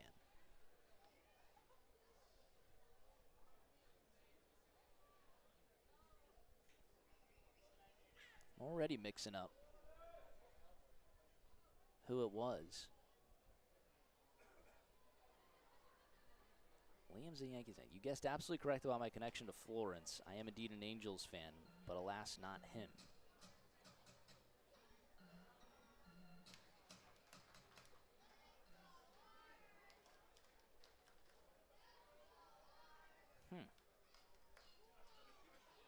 The 1-2, swing and a miss. Back-to-back Ks from Aiden McAvoy and a 1-2-3 inning from McAvoy and Westcott. That looked great there from McAvoy. We head to the top of the 6th. It's 2-1 Evansville when we return to the Frontier League Network, powered by HTN.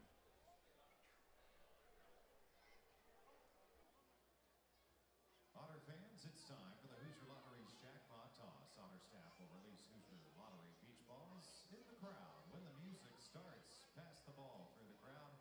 When the music stops, everyone 18 or older holding a ball will win a $30 Hoosier Lottery prize pack. Are we ready? Get set. Go.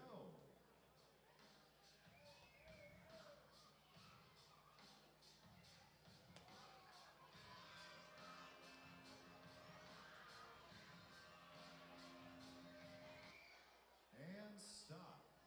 Congratulations from the Hoosier Lottery and Evansville Otters. Otter staff will tell you how to claim your prize. Must be 18 or older to play and win. Please play responsibly and make sure you stop by your local Hoosier Lottery retailer to pick up your Powerball ticket for tonight's drawing. Powerball estimated at $47 million. Must be 18 or older to play. Please play responsibly. Hoosier Lottery, champions of play. It's time for the United Fidelity Bank 6th inning. United Fidelity Bank, the experience you need and service you deserve since 1914.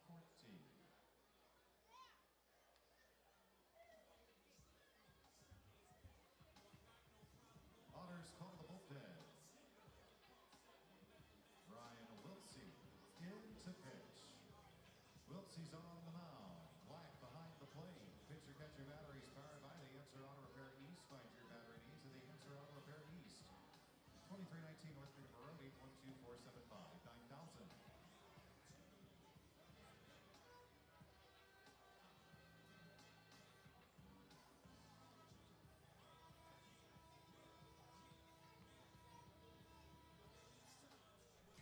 Got a Hooves Hangout call to the bullpen for Evansville. Looking for the perfect spot to relax and open your favorite Pokemon or baseball trading cards. Visit former Reds reliever J.J. Hoover at Hooves Hangout today, 405 Washington Street, Suite D in Alexandria. Ryan Wiltsey, the hard-throwing righty, out of the pen for Evansville. He'll greet Hank Zeisler, Zade Richardson, and Brett Blomquist, the first three to face him for Florence. They trail 2-1 here in the top of the 6th. Final line for Ben Pxp, 5 innings pitched, 5 hits, 1 run, 2 walks, and 5 strikeouts. He was helped mightily by the double play ball. 2 of them cost Florence some big-time innings. The 1-0 fastball misses inside at 91, 22-27 spin rate. Wiltsey returns to Evansville from Fresno, California, 6'3", 200 pounds. I'm now remembering my conversation with Liam. Was not a I think he's a Mike Trout fan. And then when I asked him who he roots for, it was the Yankees, because then he was, rooting for the Lions, I believe. He didn't really have a following for football and ended up liking the Lions. And at that point, when he said he was a Yankees fan, I thought he was going to say Cowboys. And he thought he was thinking the same thing. But yes, Liam is a Yankees fan. That one's cranked down the right field line, but foul from Zeisler.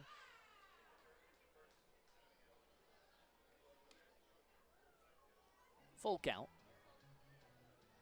Zeisler today, 1 for 2, singled in the first.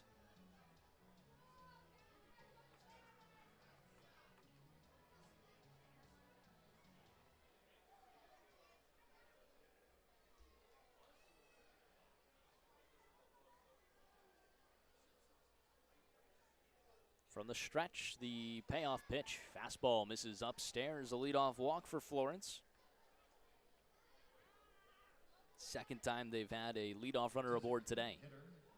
Last time, Keenan Taylor grounded into the double play to kind of wipe away that threat. Let's see what Zade Richardson can do here. Richardson 0 for 2 today. Grounded out to third his last time up.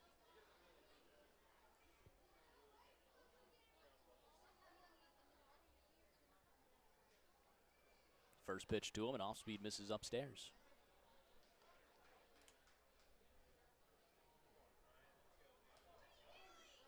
Five hits for Florence, 3 for Evansville. Florence trailing 2-1 though.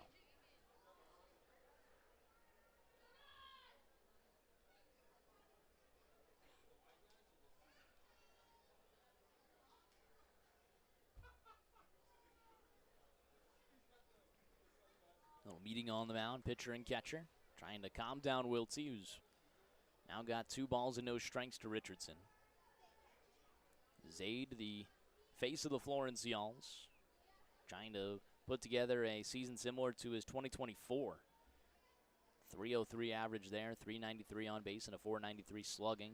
11 home runs, 19 doubles, 66 RBIs. The 2-0 fouls it back. Spoke to Zade a lot today. 88 miles per hour over the plate. You know, he notices that he's missed a few hittable pitches already. And that's the one thing he wants to improve on this season, just making pitchers pay for their mistakes over the plate. 2-1, the off-speed, swing and a miss, 2-2. I asked him if he had a goal in mind for this year, and he said, no, not really a goal. You know, I just want to, help the team out any way I can. He mentioned 20 homers is on his mind, but not exactly, what he's striving to do. Here's the 2-2. Grounds it hard through the left side of the infield for a base hit. His first hit of the day. Now runners first and second and nobody out for Brett Blomquist. And I think that's the big thing there for Zade. He just wants to hit it hard. I mean, you hit it hard and I'm sure it's going to find a hole. That one 98 off the bat on the ground. Blomquist today 0 for 1 with a walk.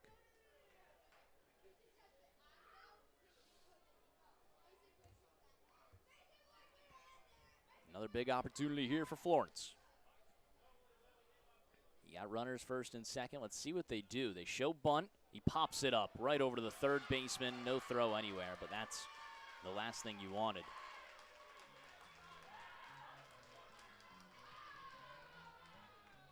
Now 1 away.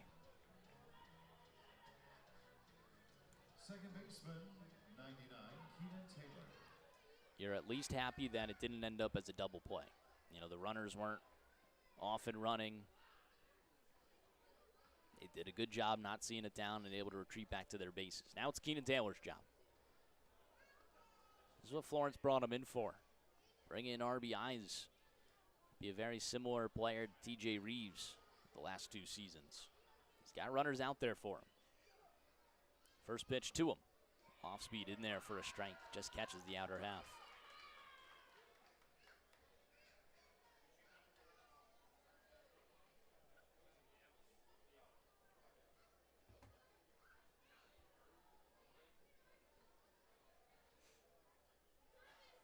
Zeisler on second, Richardson on first. Off speed again, exact same spot. Taylor lays off, and it's in there for a strike 0-2.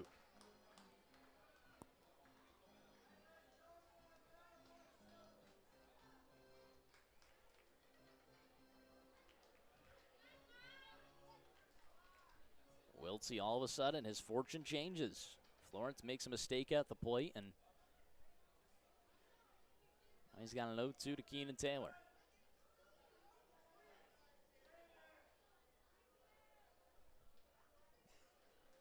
Look at second, the 0-2 pitch. Fastball misses upstairs.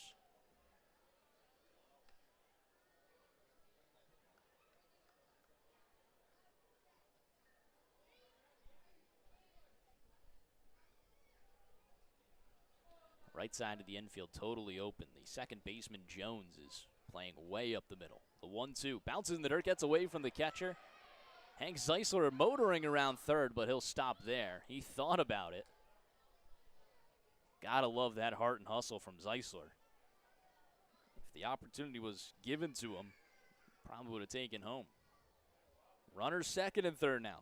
2 in scoring position and a 2-2 count. Taylor 0 for 2 today.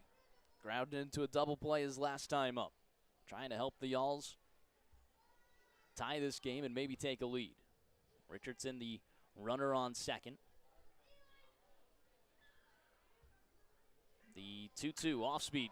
Taylor cranks it high and deep to left field. Forte is going all the way to the wall, and it's out of here. A 3-run home run for Keenan Taylor, the first long ball for Florence in 2026, and that gives them a 4-2 lead. The Boo Birds are out in Evansville, but that's got to feel oh so sweet for Taylor. A home run against his former team. Man, oh man, that is great. Florence on top 4-2. That's how you make them pay, and that's why the Yalls brought them over.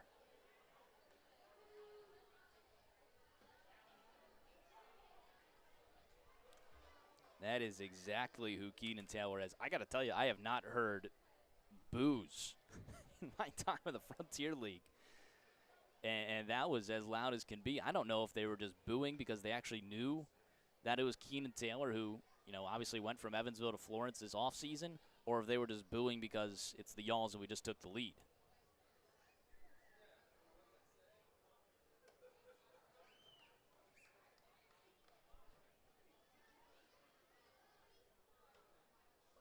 Either way, Florence out in front 4-2. Zach Beadle with a 2-1 count on him. That one's punched out to right field, dropping quickly in front of Vyers for a base hit. And that gets by Vyers. Now on the way to second is Beadle. He's going to stop there. A single, I'm going to say with an error that went under the glove. They're not going to give that a clean double.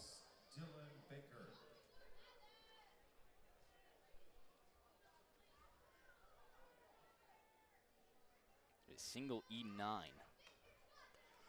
All errors always brought to you by GP Editing. Don't make any mistakes with GP Editing. Call Greg Peterson today at 513-512-0300. Pitching coach coming out for Evansville. That'll be Max Peterson.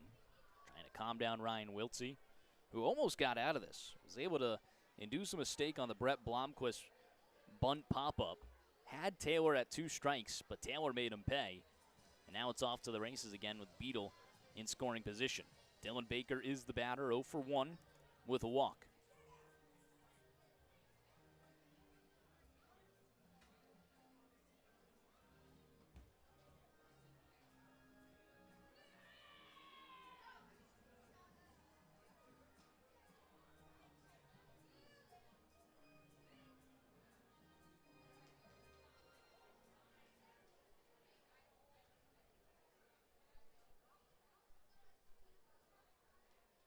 Resuming play here.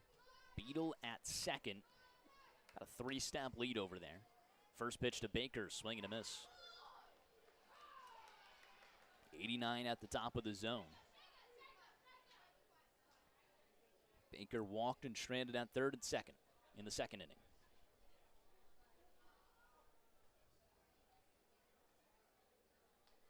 Oh, 1 to him. Off speed misses upstairs.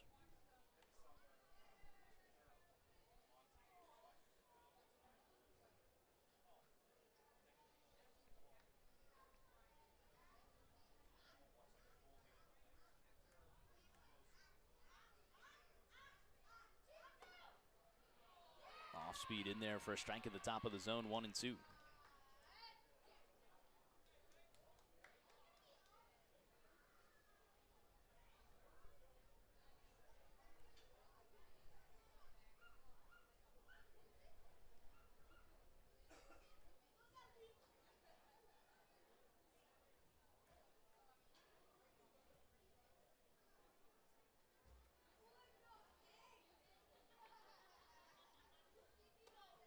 Fastball misses high.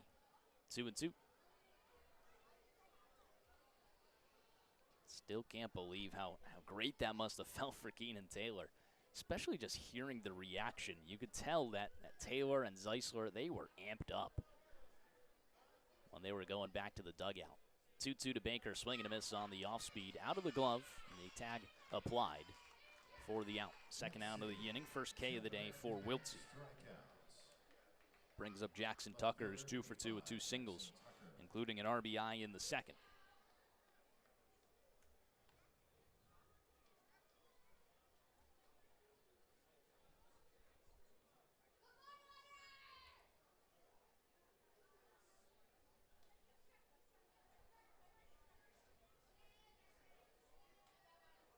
First pitch, fastball connects on the outer half.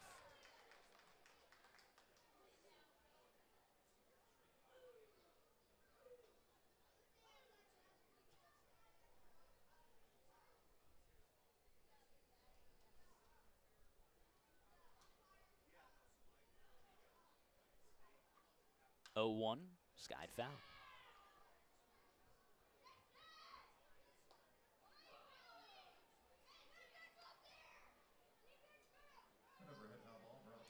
Oh, 2 count to Tucker.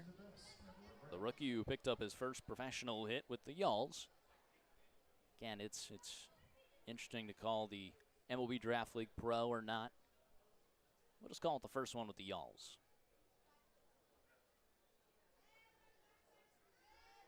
The 0-2 misses upstairs.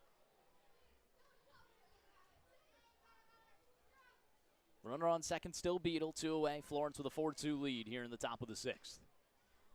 If you're just tuning in, a massive 3-run homer from Keenan Taylor gives the Yalls a lead.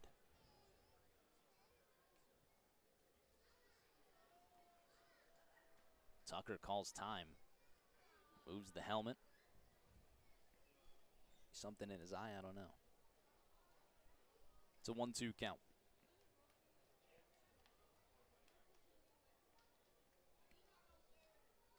From the stretch, the 1-2 grounder over towards the second baseman. Jones has it. Throw to first is in time to end the inning. Florence strands a runner in scoring position, but brings home 3, courtesy of a Keenan Taylor 3-run blast. We head to the bottom of the 6th. That's 4-2 Yalls when we return to the Frontier League Network, powered by HTN.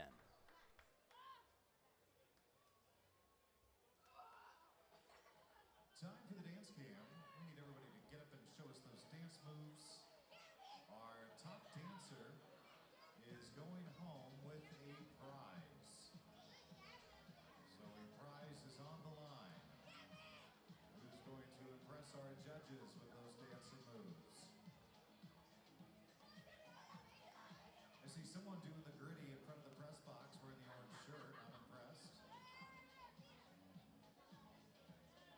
He's my pick for the winner, but I don't have a vote. Or perhaps I do.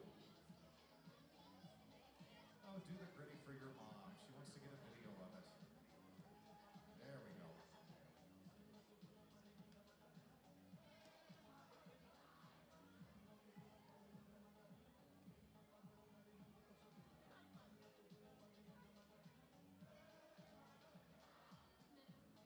More than 20,000 hours of community service were provided by our scouts in the Buffalo Trace Council last year. Don't forget to check out the Otters team store. Say hello to my good friend Edie. All the latest merchandise and apparel. Hey, someone's actually doing the Macarena. Who else remembers the 90s? I do. Good times. Skip the line and bank for the comfort of your own home with self-service options and Heritage. Heritage, proud partner of Evansville Otters baseball.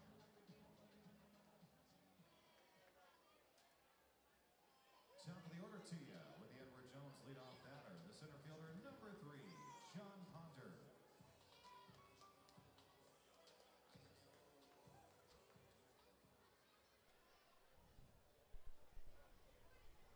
Bottom half of the 6th inning, Aiden McAvoy back out for another inning of work. Florence now with a 4-2 lead. Ponder shows bunt, pulls back, it's in there for a strike.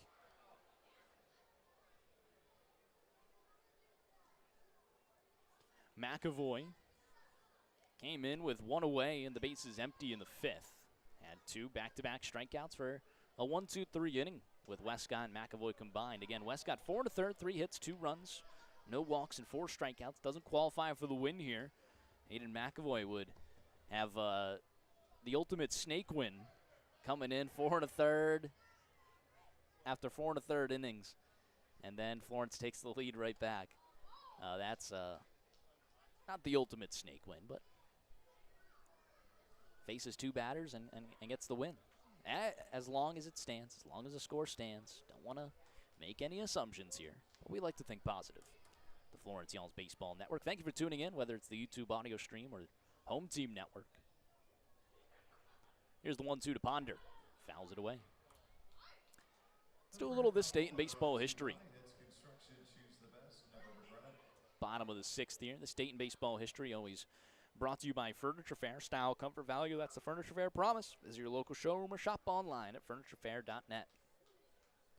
Hop in the time machine. We'll go back to May 9th and all years of baseball history. See what fun things happened. The 1-2 misses downstairs. 2-2. Oh my. Let's go all the way back. May 9th, 1878. Sam Weaver pitches a no-hitter to lead the Milwaukee Cream Cities to their first National League win. Ponder ropes that one out to deep right field. Bobo all the way to the wall, and it bounces off the bottom. Bobo will get the throw in. Ponder rounding second all the way to third. The relay, tag applied in time. John Ponder wiped off the base paths. A nice relay. Bobo to Taylor to Blomquist for the first out here in the 6th. Have an inning, Keenan Taylor. A 3-run homer, and then a rifle over to third. And that'll go down as a double, and then Ponder trying to extend it will get put away on a 9-4-5 put out. Don't hear that one often. That one's fouled back. Ooh. Caught Beetle a little bit. They're going to give him some time. He's walking. Might have just caught him in the face mask there. Monty Jones at the plate, 0 for 2 today. Yeah, the Milwaukee Cream Cities, their first National League win was a no-hitter. Beat Indianapolis 2-1, the 1-run scoring after a walk. One scorer gave a hit to John Clapp of the Blues, but Weaver is generally credited with a no-hitter. What does that mean, one scorer? That's just what you get in 1878. I didn't even know the Milwaukee Cream Cities were a thing. 0-1, grounded, hard hit down the third base line and past Blomquist, going into the corner. Picked up by the left fielder Tucker. They'll get it in, but not before. Monty Jones is in there with a 1-out double. Back-to-back doubles here, but one of them wiped off the base paths. That'll bring up Dennis Pierce, 0 for 2 today. Designated hitter number 10, Dennis Pierce. Let's go to 1984, May 9th, 1984. The longest game in AL history, both in time and frames. Ends in the 25th inning when Harold Baines homers off Chuck Porter to give the White Sox a 7-6 victory over the Brewers. The game falls 1 inning shy of the Major League record, but takes the most time to play, 8 hours and 6 minutes. The contest was suspended the previous day after 17 innings, with the score tied 3-3. Each team scores 3 more runs in the 21st inning. Seaver pitches the final inning to earn the win, then wins the regularly scheduled game as well, 5-4. Oh my gosh. That is amazing. Hard hit ball down the first base line, but foul, 1-1 count. One away and a runner in scoring position. Florence with a 4-2 lead.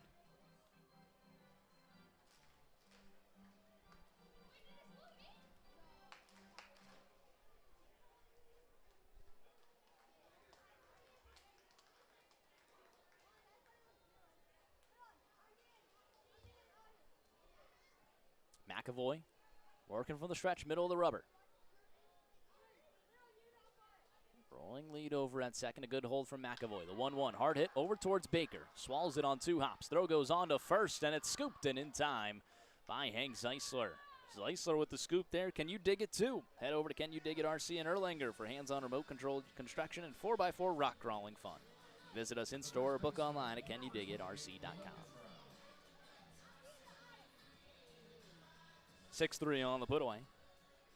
Runner stays put at second. That brings up Logan Brown. 0 for 2 with a ground out to short and a fly out to right. Lefty-lefty battle. McAvoy still middle of the rubber. A look at second. First pitch to Brown. Misses outside. That 1984 game, I mean, 8 hours, 6 minutes, suspended in between days. And how about Tom Seaver pitching the final inning and then winning the regular scheduled game that day as well? That's almost the most impressive thing. Another one fouled back, 1-1. 25 total innings. Oof. How many of you would sit through that 8-hour and 6-minute game? Would you be listening to the Y'all's baseball the entire time? That's what I want to know. It'd be tough. I just want to know who's telling the truth here. 1-1, misses outside.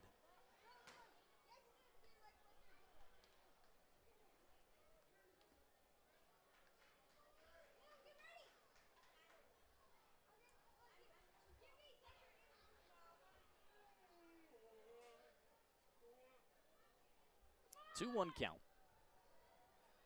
Glove right in front of the belt. Kick the 2-1 pitch. Slider misses away. 3-1.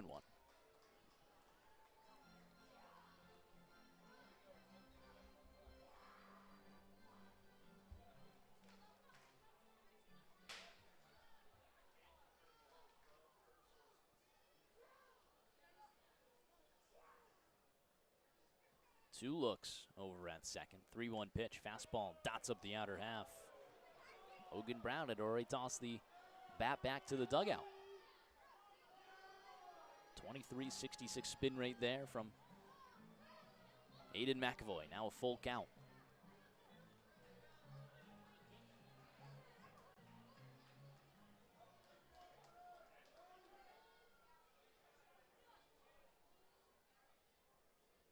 The payoff pitch. Fouls it away. We'll do it again.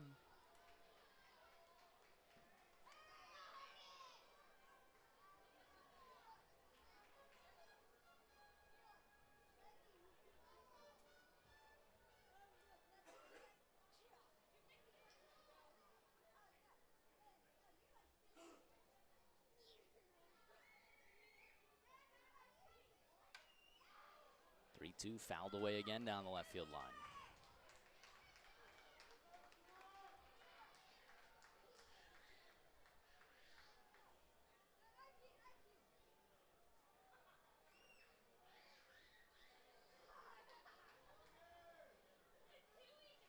McAvoy from the stretch, the black and white cleats, kick the payoff pitch, slow roller over towards the second baseman Taylor. Gloves it, throw goes on to first. It's in time to end the inning. Florence strands a runner in scoring position. Aiden McAvoy with another scoreless inning. We head to the top of 7.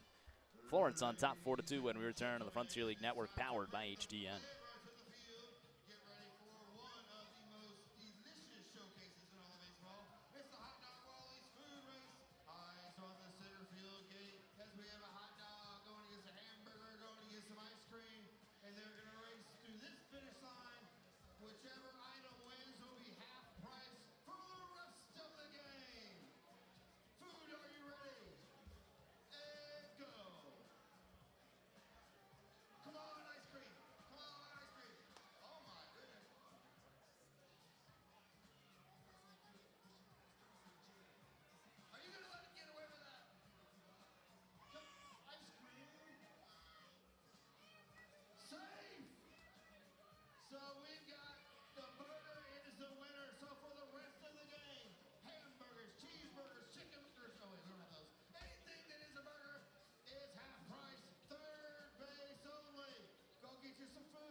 Otters come to the bullpen. David Eckes in to pitch. Eckes is on the mound. Black behind the plate. Pitch catcher battery powered by the Answer Auto Repair East.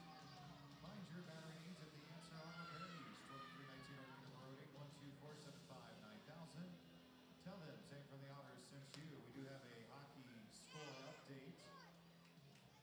10 minutes left to go in the second period, and Evansville leads Peoria 4-2.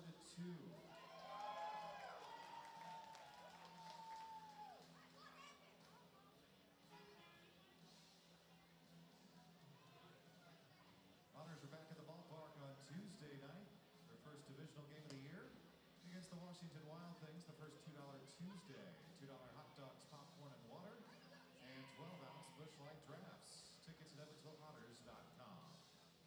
This is the Jacobs Pub, 7th inning. Jacobs Pub is proud to support the Evansville Otters in Jacobsville neighborhood. Be sure to check out First Fridays on North Main. Jacobs Pub, 607. Hooves Hangout pitching change to open up the top of the 7th. Florence with a 4-2 lead. Looking for the perfect spot to relax and open your favorite Pokemon or baseball trading cards. Visit former Reds reliever J.J. Hoover at Hooves Hangout today. 405 Washington Street, Suite D in Alexandria. Brendan Bobo leads things off against the lefty David Eckes. Ryan Wiltsey goes 1 inning, allows 3 hits, picks up a strikeout, 1 walk, and 3 runs. All of them earned against Wiltsey. He'll actually qualify for the loss as it stands right now. First pitch high and inside to Bobo. A 1-0 count. David Eckes, the lefty, did pitch yesterday. Back again to face the top of the lineup here. So Evansville doing what they need to do. It's 3 lefties in a row for Florence, and they throw the lefty pitcher against him. You know, that's playing the righty-lefty game. That's what you should be doing. That's why it's kind of important for Florence to split at least some of them up. 2-0. Misses inside a 3-0 count. 90 miles per hour there. About an inch and a half off. But, you know, I guess that's the thing about Keenan Taylor there. He should be working himself into the top 3, top 4 of this order. A 4-pitch walk to Bobo. Him and Zade Richardson can kind of file through there to split up the lefties. Center fielder, 0, Tyler Schoenfeld. Doesn't matter if the lefty pitcher comes in, gives a 4-pitch walk to Bobo, but either way.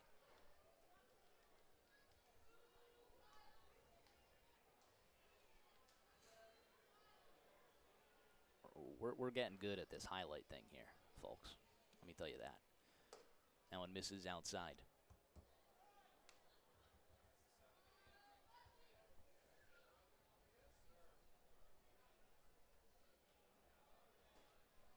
One 0 count to Shaney Felt. 0 for 3 today. The 1-0 shows bunt, pulls back and misses high. 91 there from Eckes. Aiden McAvoy's gone 1 2/3 innings on the other side of the ball.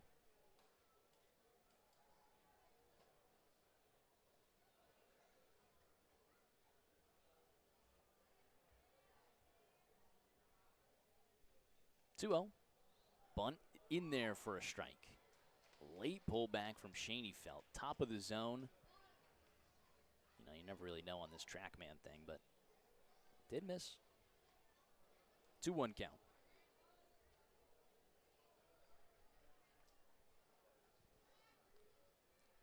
Two-one pitch. Bunts it over towards the pitcher. Gets by him. Picked up by the second baseman. Glove flip. Not in time. An infield bunt single from Tyler Schoenfeld. Puts runners on first and second when nobody out for the captain. Beautifully placed there from Schoenfeld. Eckes tried to glove it. Just few inches too far. And the second baseman, Jones, you know, all he can do, trying to glove flip quick, didn't have enough time. Just a really good job from Schoenfeld, able to use his speed and use it to his advantage. Hank Zeisler, the batter. Looks like he might be showing bunt. He does not. He's in there for a strike on an off speed. Runners first and second, nobody out. Kind of held the bat with 2 hands there, just waiting for Eckes to get ready. I didn't know if he was showing bunt or not.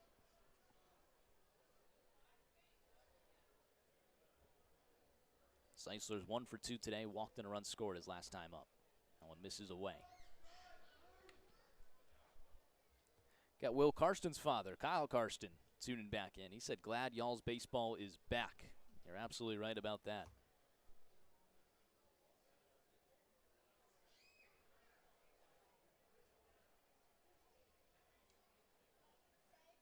1-1. Line drive up the middle and through for a base hit. Bobo is going to get the stop sign at third. Station to station, bases loaded with nobody out for Zade Richardson. Designated hitter, 9, Zade Richardson.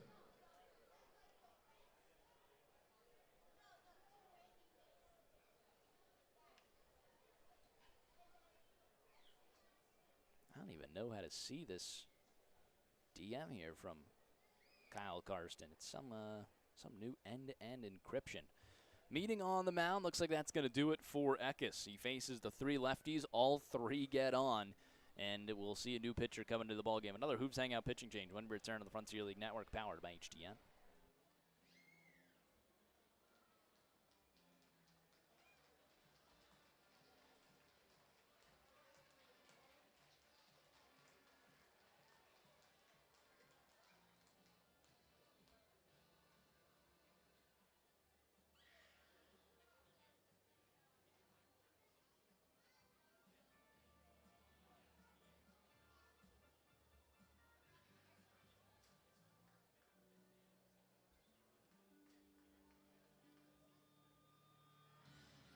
Otters come to the bullpen. Nolan Thebe in to pitch. Thebe is on the mound, black behind the plate. Pitcher catcher batteries powered by the Answer Auto Repair East. Phone to your battery needs at the Answer Auto Repair East, 2319 North River Road, or 812-475-9000. Tell them it's Hank from the Otters sent you.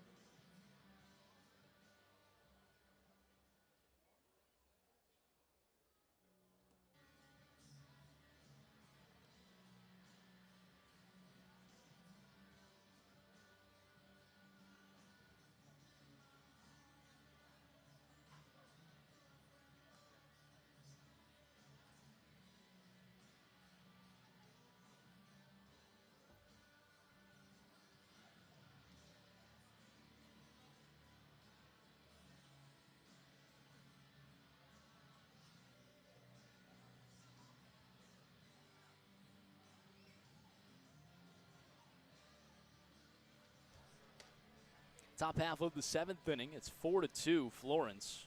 They got the bases loaded and nobody out. Nolan Thebe, your Hooves Hangout pitching change. Visit former Reds reliever J.J. Hoover at Hooves Hangout today. Your hobby, your hangout. Nolan Thebe, the righty, in for David Eckes, who in this outing doesn't get an out, gives up 2 hits, a walk, no strikeouts. Leave in charge of all 3 runners on base. And Zade Richardson with a prime opportunity to extend this lead for Florence. See what he can do. Spoke to Zade today, and he said, you know, when runners are out there, he's as locked in as ever. And I agree. You know, usually when he does have those runners in scoring position, he's the guy that can come through for you and for Florence. Thebe from the stretch, glove at the chest. The 1-0. Line drive up the middle and through for a base hit. Bobo will come in to score. Another stop sign for Tyler Schoenfeld. But Richardson comes through once again. An RBI single. Florence out in front, 5-2. 12, Brett Blomquist. You can call him. He said when he's got runners out there, he comes through. An RBI single, his 2nd hit of the day. Bases stay loaded with nobody out.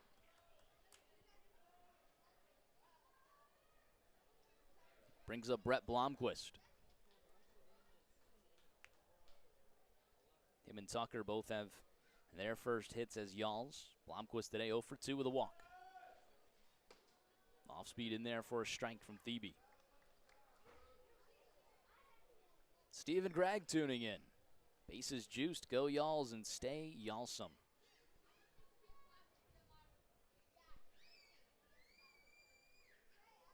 0-1 count. Infield push back.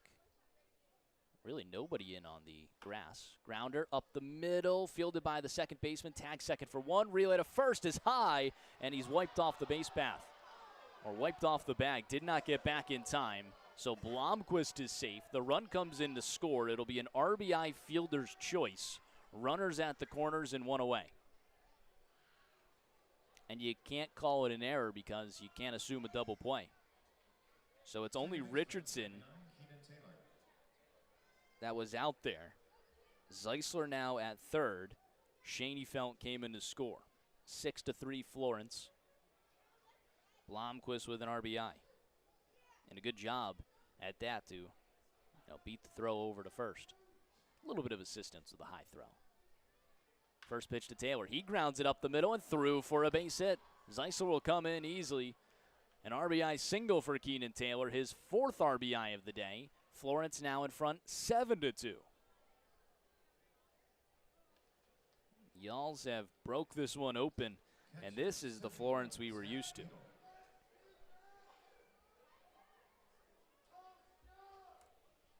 The offense that can just put 6 runners on in a row and not even blink.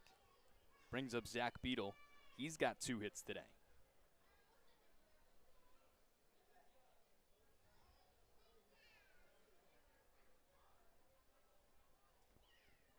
First pitch to him, swing and a miss. So all 3 runners came in left on by David Eckes. So those will all 3 be charged to him. Runners first and second and 1 away for Zach Beadle.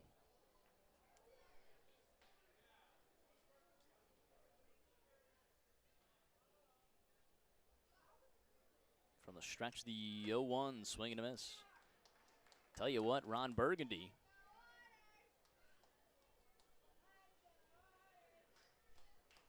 He said, I'm calling a win. That was way back when the Y'alls were losing. He said he's calling a win. How about that? We got Stephen Gregg saying, can we say insurance run? Yes, we can. And then another very important parent of insurance runs. You're right about that. Florence on top 7-2. A 5-run lead now. It's the largest they've had all season. The 3rd game in.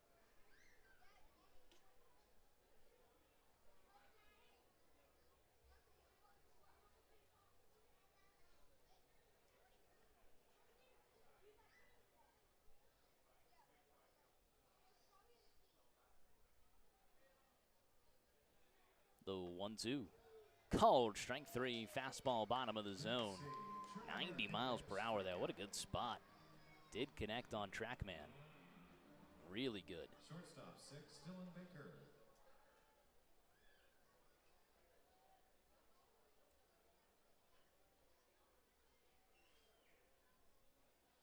Dylan Baker with 2 away and runners first and second.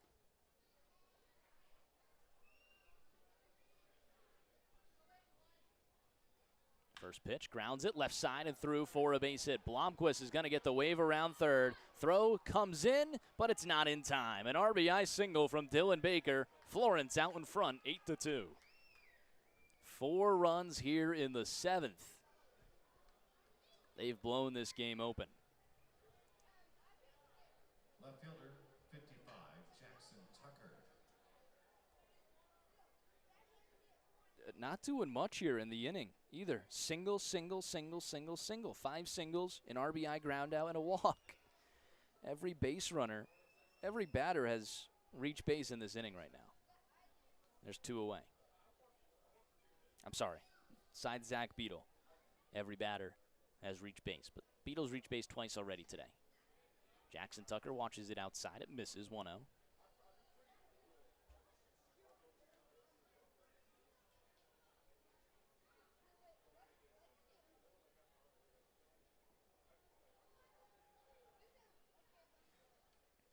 Keenan Taylor at second. Blomquist over at first. 1-0 to Tucker. Misses away.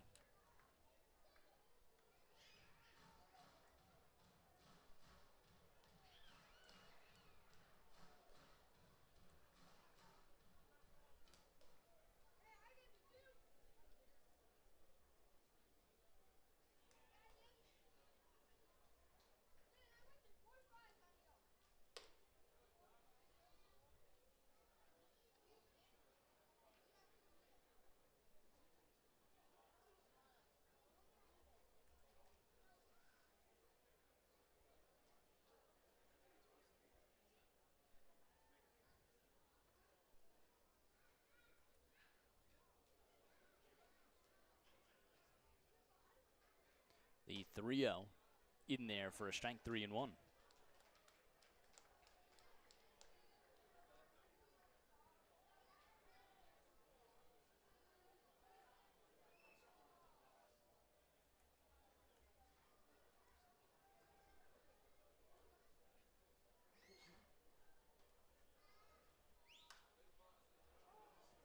That one skied foul down the first base line. Out goes Pearson. He can't come up with it. Lost it in the Evansville sky. New life for Jackson Tucker as the count goes full.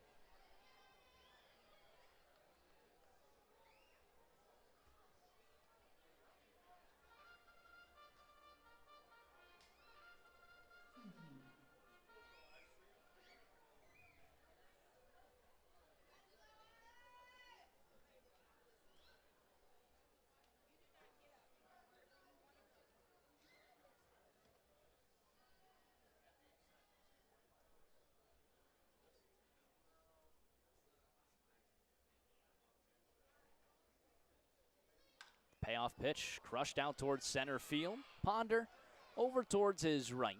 Makes the grab to end the inning, but not before Florence scratches across 4. They take an 8-2 lead to stretch time at Bosse Field when we return on the Frontier League Network, powered by HTN.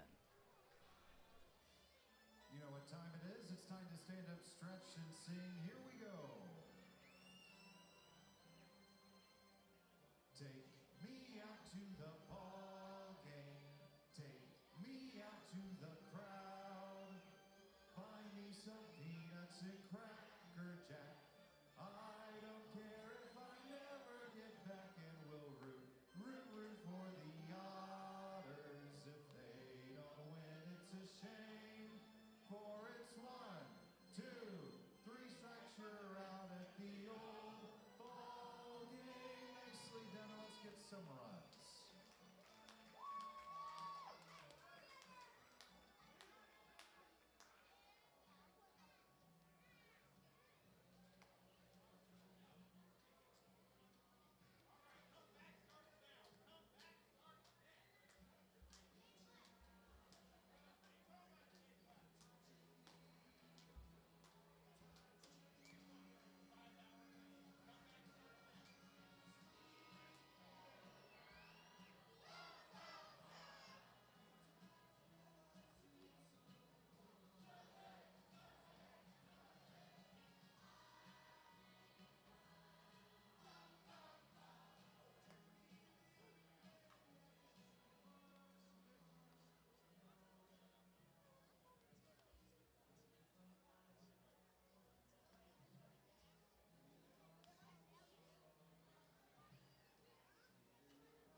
The catcher, number 29, Mark Black.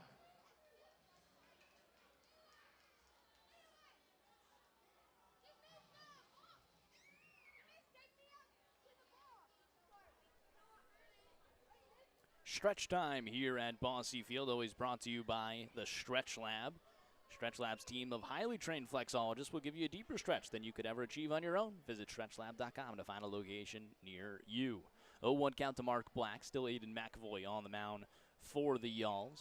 Now with an 8-2 lead here in the bottom of the 7th. The 0-1 misses inside. McAvoy has put together a very nice appearance so far. Inning and 2/3 of shutout baseball. Couple of Ks as well. Florence sent 9 to the plate last inning. RBIs from Dylan Baker, Keenan Taylor, Brett Blomquist, and Zade Richardson.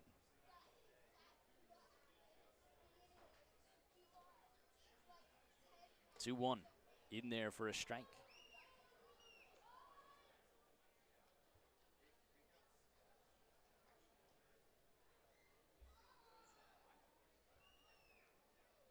Two-two count. McAvoy winds. The 2-2 delivery. This is inside. Ron Burgundy says, RT, we got to hear from Toby Hall on his first win. Get your mic bag ready and beeline to the dugout. I wish we had that technology here. got it at home when we can have our number 2, Ben Holler, go down and talk to a player of the game or the manager. It's a walk from McAvoy to Mark Black. Toby Hall's going to motion to the bullpen to get someone extended. No one throwing yet, but going to start thinking out there. Third baseman, number 17, J.J. Cruz.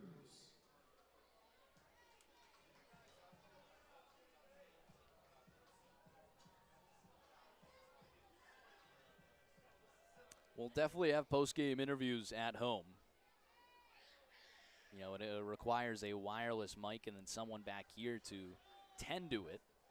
So if I was to go down, you know, it'd be no one here to let me know if it's working. Let me know that, you know, everything's getting picked up okay.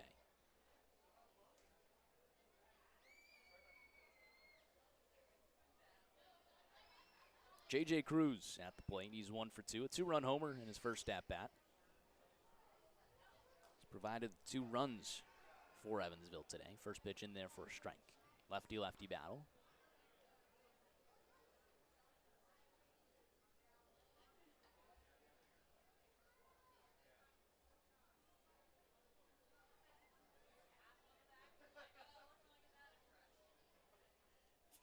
A 8-2 lead for Florence. They have 13 hits.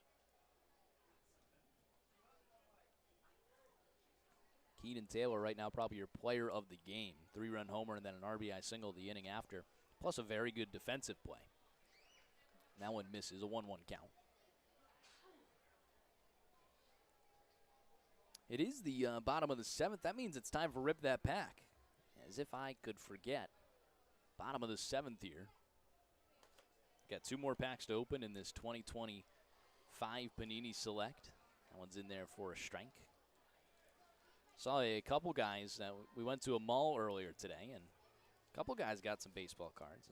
I'm not going to lie, I did too. Pulled a number down to 99 Camilo Duvall. See if we can continue the look. So far, I'm pulling numbered cards, not on the air. Let's see what we get out of 2 packs here at Panini Select. Slade Caldwell. It's a name I think everyone should start to learn. He's a top prospect for the Arizona Diamondbacks. The 1-2 check swing goes all the way around. Another strikeout for Aiden McAvoy. His 3rd of the day. And the first out here in the 7th. The shortstop, number 19, T.J. Salvaccio. Yeah, Slade Caldwell, everything I've heard about him has just been electric. Hopefully he lives up to that billing. Then we got Seaver King from Washington. Haven't heard much about him, but another young prospect. Cash Mayfield, top pitching prospect in the Padres organization. Lefty that I'm sure, you know, will be up there soon. Spent last season in single A, so maybe a little bit if they don't, you know, try and push it. 1-0, misses inside 2-0. And then it looks like we have a refractor of Starlin Caba, the former Philadelphia Phillies farmhand, was traded to Miami in the Jesus Luzardo trade. He's going to be another good shortstop piece for Miami. So he's getting going. I'm pretty sure he's decently close. The 2-0 in there for a strike. That's what Rip That Pack is all about, you know, just talking about these players. Learning a little bit more about them.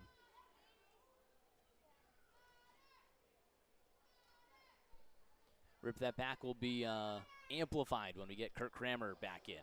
That one runs inside, hits the leg of Salvaggio, and also hits Zach Beadle, who was bent over immediately.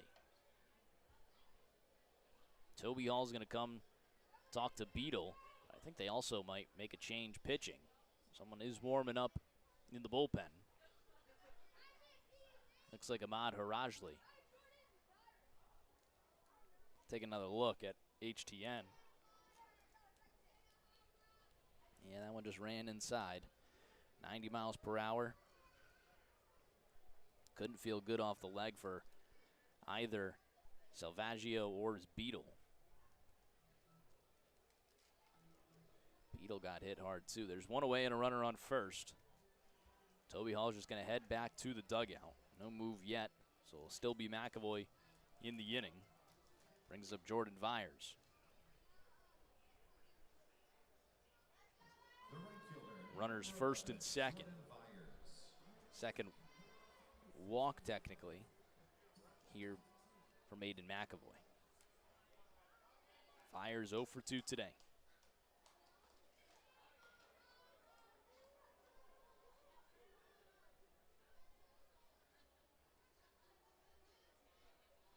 Lefty-lefty battle. That's probably why they'll even McAvoy in. First pitch in there for a strike. That's how you battle right back. Facing a little bit of a jam, you just got to start throwing strikes.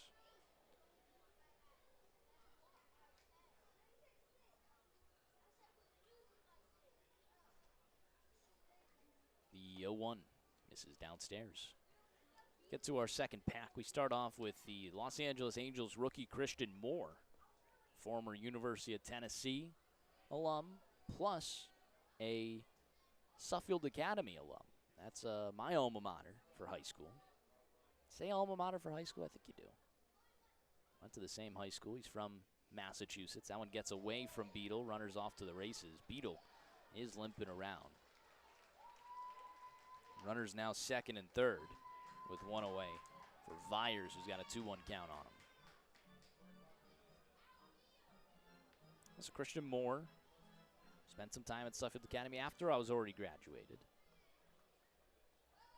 Already debuted with the Angels, but I'm pretty sure is in the minors right now. Tell you what, the Angels system, if you get drafted to the Angels, you got to feel pretty good about your chances to get up because they just send everyone up pretty quickly, too. 2-1. Oof, misses just a bit outside. Absolutely connected on track, man. Very good pitch from McAvoy, just didn't get the call. Then we got the Iron Man, Cal Ripken. Obviously the record holder for consecutive games played, 2,632. 3-1 in there for a strike, a full count. Follow that up with Edgar Caro.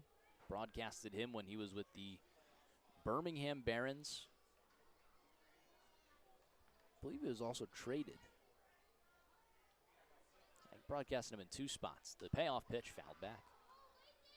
And then our final one is a premier level refractor of Pablo Sandoval, the Panda. Certainly a baseball personality, probably a Giants, Wall of Fame, whatever they call it over there. I'm sure he's a candidate for that. Payoff pitch misses away. The third walk in the inning from McAvoy. That's probably going to do it. Yep, Toby Hall will walk out. And it'll be Ahmad Harajli coming in for Florence. The bases loaded and one away here in the bottom of the 7th when we return to the Frontier League Network powered by HTN.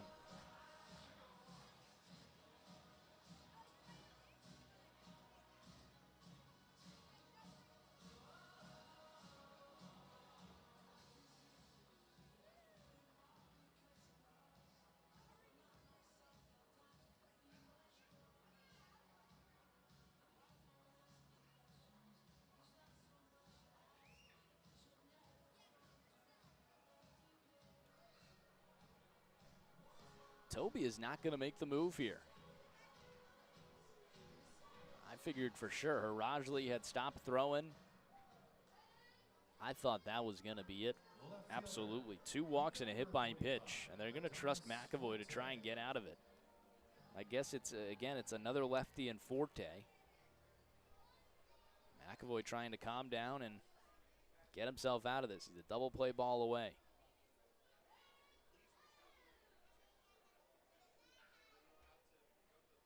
Florence on top 8-2.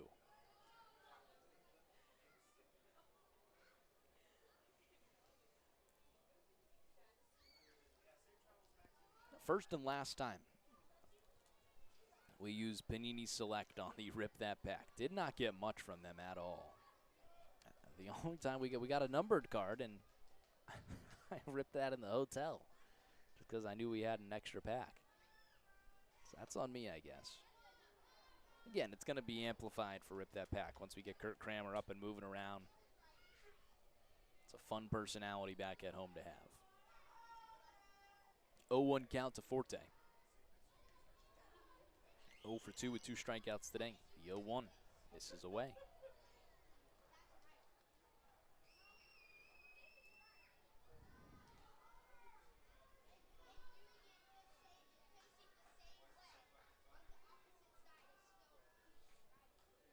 McAvoy, middle of the rubber, delivers the 1-1 pitch, fires it in there for a strike on the fastball.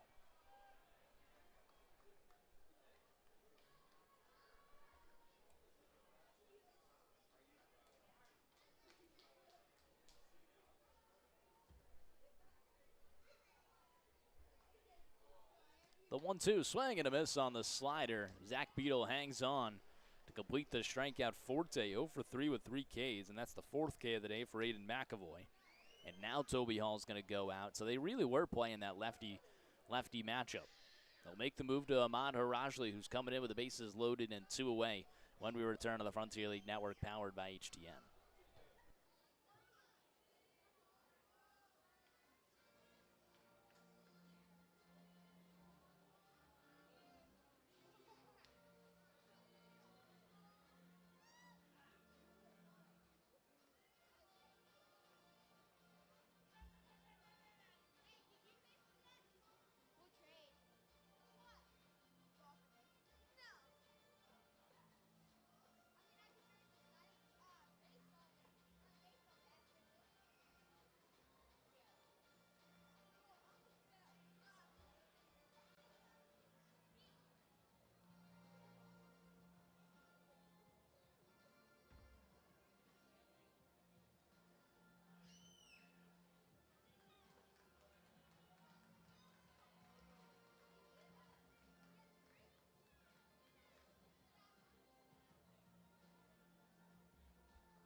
Call the bullpen for Florence. 34.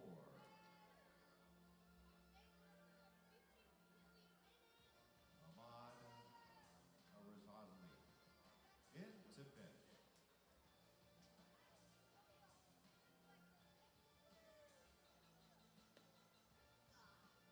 Harajli's on the mound. And Beadle behind the plates. Pitcher catcher battery is powered by the Answer Auto Repair East. 2319 North Dakota Road, 812-475-9000. Tell them Zane from the Otters sent you.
Edward Jones, leadoff batter. The center fielder, number 3, John Ponder. Back here in the bottom half of the 7th inning, Ahmad Harajli is the Lee's famous recipe chicken pitching change. With a new wing coming into the game, pick up the best wings in the tri-state area. Lee's famous recipe chicken, always fresh, never frozen. Harajli, bases loaded, 2 away, off the back of Aiden McAvoy. Florence with an 8-2 lead. Harajli just trying to fire strikes and get out of this one. Probably going to go the 8th as well, I would assume. Go 1.1 innings and then hand the ball off to either Campbell Spradling or Chase Hopewell. 1-0, fastball misses away, 2-0. I guess that's the hope. Just got to get there first. Should be a comfortable 6-run lead right now. All of these are walks or hit by pitches on base. Swing and a miss from John Ponder, 2-1. It's the top of the order. Ponder, 1 for 3 today. Doubled and was wiped away on the relay when he was trying to extend it to a triple.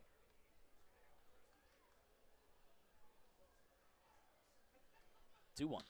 Hard hit, line drive over the glove of Baker and into left field. 1 run will come in to score. They're going to wave around TJ Salvaggio. Throw goes to third, and it's in time. They're saying both runs score. Nope, now they're saying 1. So only 1 run scores there. That's good. Another great relay from left field. Salvaggio does not count, and they're just going to eliminate the base runner going to third, which was Vyers. How about that? Andy McCauley arguing his case. It's an 8-3 ball game as we head to the top of the 8th when we return on the Frontier League Network, powered by HDN. Introducing first in the red, he goes by Caden, the blue. We'll call him Matthew. The first one out, the other one over is your winner. The other one is your loser. You guys ready? Set, sumo. Beg your pardon, only 1 run. Scored on the play. Your winner is Kate. Is Caden twice?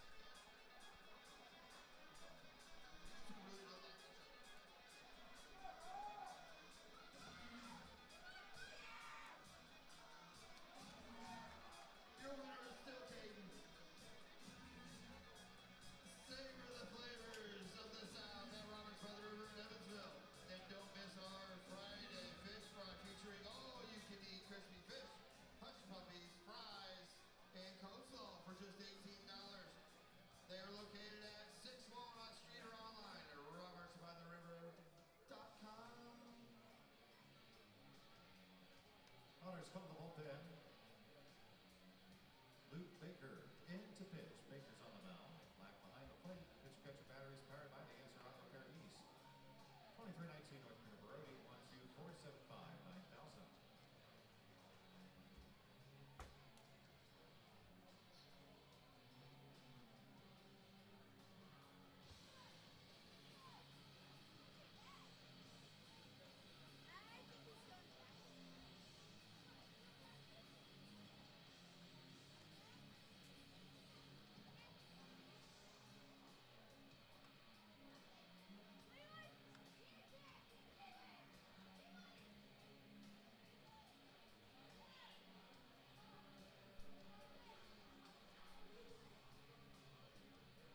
Top of the order to you.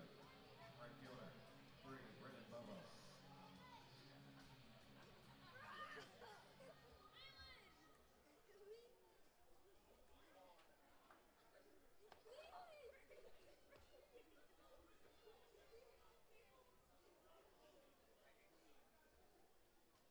Top half of the 8th inning. It's an 8-3 Florence lead. Brendan Bobo will start things off, just like he did last inning with a walk. That first pitch in there for a strike. But he started off last inning. 9 players sent to the plate. 4 runs came across for Florence. Now they got a 5-run lead to protect for an extra 6 outs. Swing and a miss. He's down 0-2. The new pitcher is Luke Baker in for Nolan Thebe, who goes an inning pitch. 3 hits, 1 run, no walks, and a strikeout. He did allow all 3 runs to come in for Eckhouse. Whoa. All the lights just went off. The ghost of Bossy's past. We apologize. Wow. Never seen that. All the lights in the stadium just turned off. And now they're back on.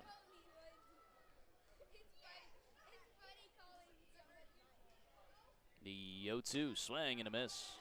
Good afternoon, good evening, good night. Bobo down on 3 pitches. First K of the day for Luke Baker. So Center fielder, 0, Tyler Shaneyfeld.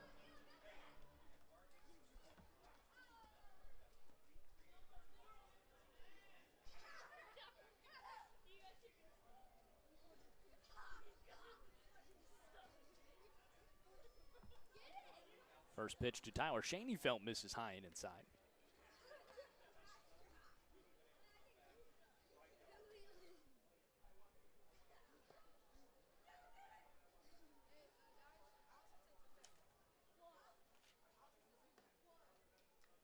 That one misses downstairs, 2-0. Shaneyfelt today, 1 for 4, singled and scored last inning.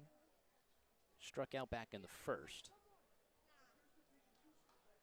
That was his 3rd hit of the season. The 2-0 lefty-lefty battle misses inside.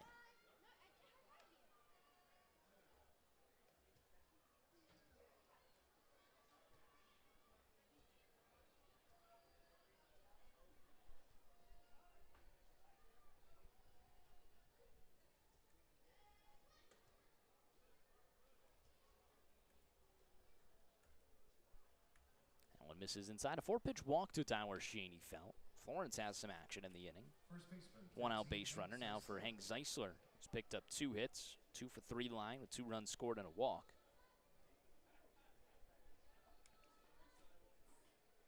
Luke Baker, the lefty on the mound. So they're going with that lefty-righty switch again here for Evansville. Just trying to get the lefty pitchers against the top of the order here for Florence, which is 3 lefties. It's almost inviting other teams to, hey, throw your lefty reliever against us here. We got 3 in a row.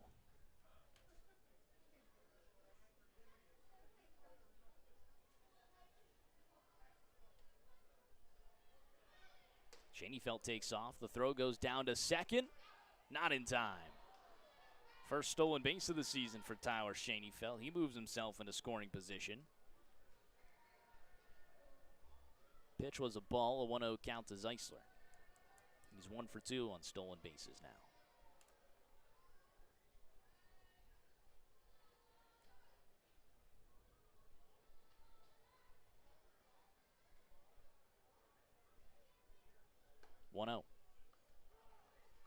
In there for a strike.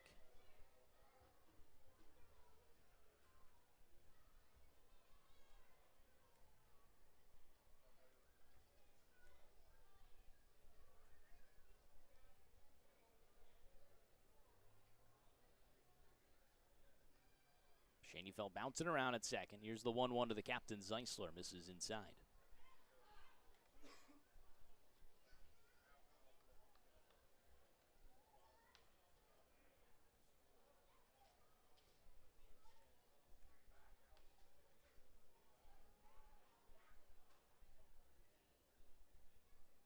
The 2-1. Off speed, top of the zone, in there for a strike.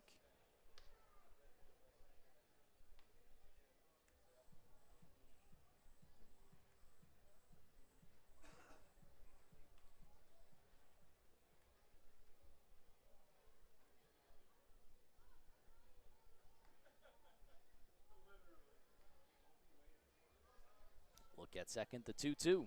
Misses away, a full count. Seems like we got a lot of full counts in this ball game. A lot of players battling. Righty warming up for Evansville. We've seen 3 of the 4 relievers today already in this series. Florence has thrown 2 guys that Evansville hasn't seen yet. Payoff pitch, grounder, slow roller through the right side of the infield. Shaneyfelt motoring around third. He'll come in without a throw. An RBI single for the captain, Hank Zeisler. It's a 9-3 ball game. Put the bat on the ball and good things happen. A slow roller right through the right side of the infield. He found a hole. Counts all the same. Especially when you got Shaneyfelt out there on second. No one could stop him. So 3rd hit of the day for Hank Zeisler. Back-to-back 3-hit performances for the captain. Let's see if Richardson could follow him. He's got 2 hits today. Florence firing on all cylinders here. As Steve and Greg said, we like insurance runs. Certainly do. The 1-0. Misses inside, gets away from the catcher, but Zeisler stays put at first.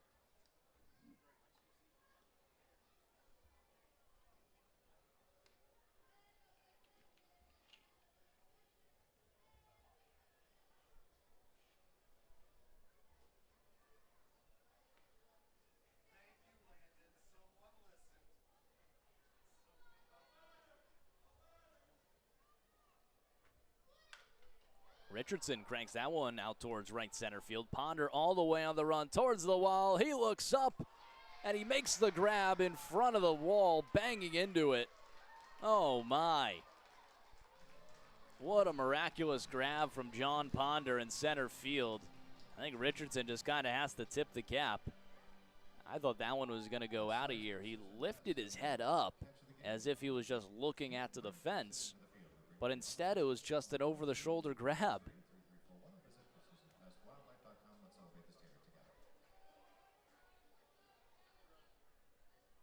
What a nice play from Ponder, covering a lot of ground out there. Good piece from Zaid. Can't be mad about that. Like I said, just tip of the cap. Runner on first and 2 away. Brett Blomquist at the plate with a strike on him.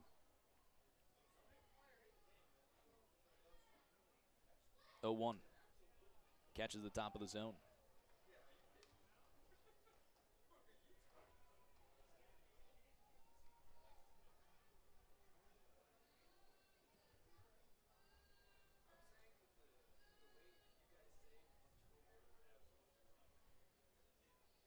The 0-2 misses upstairs.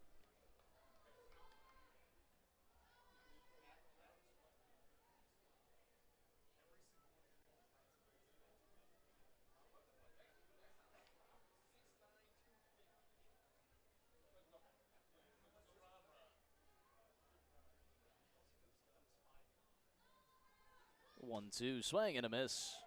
Blomquist down on strikes, and Florence strands a runner at first, but not for 4. Hank Zeisler with an RBI single makes this a 9-3 Y'all's lead as we head to the bottom of the 8th when we return to the Frontier League Network, powered by HTN.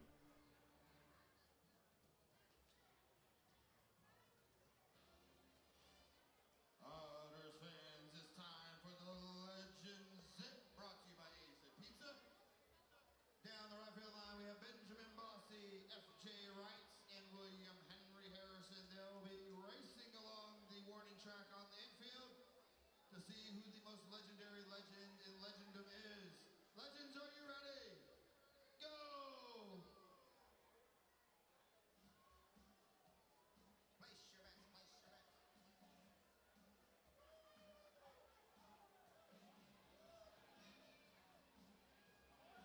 Wright's in the lead.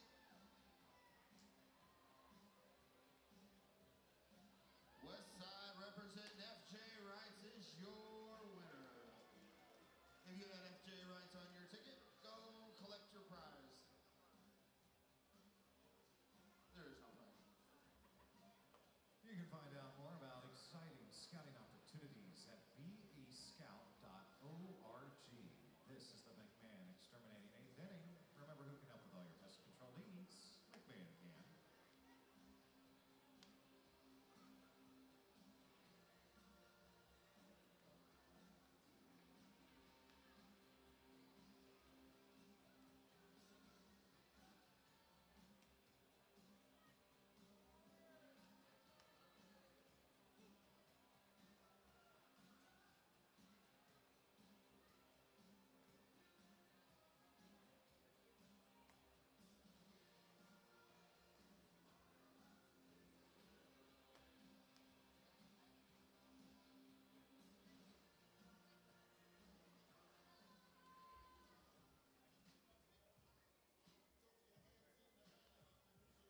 Second baseman, number 12, Amani Jones.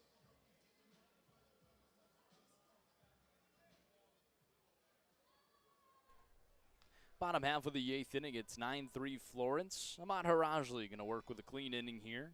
Was able to escape a bases-loaded jam left on from Aiden McAvoy. Guess not really escape. It was an RBI single. And then you're able to get the runner out over at third before the second run could score. And here the lights go out again. I don't know what is happening. Thank goodness that hasn't been during a active windup, because that would just be terrifying. You know, Ahmad Harajli's throwing low 90s, and if it's in the middle of a throw, you have no idea where it's going. That could be really dangerous for the catcher, umpire, and the batter. Here's the 0-1. Off-speed misses downstairs.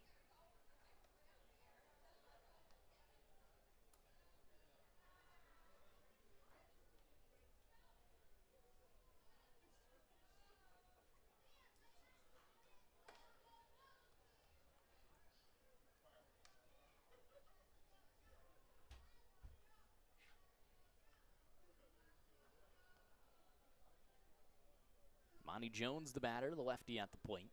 Harajli from the windup. Here's the 2-1. Off speed. Misses just a bit inside.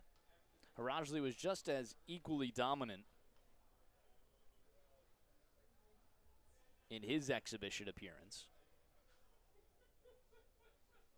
3-1. Catches the top of the zone in there for a strike. Again, Amani Jones threw the bat already before the call.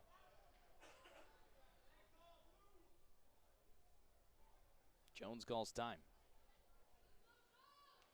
Isn't granted the time. No pitch clock, you have no idea. Payoff pitch. Misses inside. Leadoff runner aboard for Evansville. Trailing 9-3. Let's take a look at our iScore out-of-town scoreboard, always presented by Thornbush Whiskey. Thornbush is a new frontier in the world of whiskey. Bold, smooth, and wildly unexpected. Come try the new official cocktail of the Y'alls at Thomas More Stadium. You could do that on Tuesday. Florence's home opener, May 12th. Let's take a look at some of the other games happening around the Frontier League. Florence obviously on top of this one, 9-3 at the bottom of the 8th. Pierce takes the first pitch outside. Warming up in the bullpen is Campbell Spradling for Florence. Brockton rocks at the New York Boulders. Boulders out in front 6-5 narrowly in the top of the 7th. Toby Hall going to go talk to Harajli. Windy City against Trois Rivières picks up a win, 5-4. That game's already over. Trois Rivières at Windy City, 5-4 win for the Bolts. Then another one that's already over. Washington put the hammer down on the Joliet Slammers at Joliet, 16-6. They scored in every inning besides the first and the 8th, including 2 4-run innings and a 3-run inning. Great offensive game from Washington. Gateway at Mississippi. Mississippi won 9-4. First pitch in there for a strike, or second pitch in there for a strike to Dennis Pierce, 1-1 count. Mississippi with a 5-run third to take a commanding lead there. Able to hang on to it. 9-4 win over Gateway. The 1-1, swing and a miss. 1-2.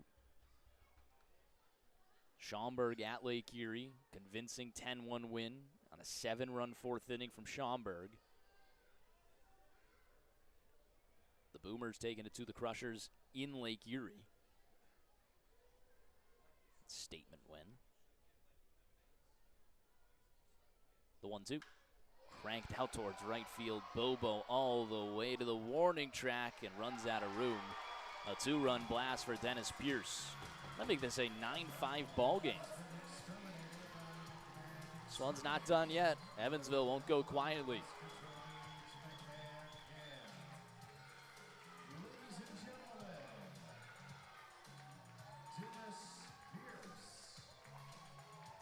Second 2-run homer of the day for Evansville. Second home run of the season for Dennis Pierce. 9-5 Florence. Tell you what, if they were counting that run that they didn't count last inning, this would be a hairy one, 9-6. Toby Hall going out to take the ball away from Ahmad Harajli. Just gets the .1 of an inning. As Campbell Spradling will come in for his Florence debut when we return on the Frontier League Network, powered by HTN.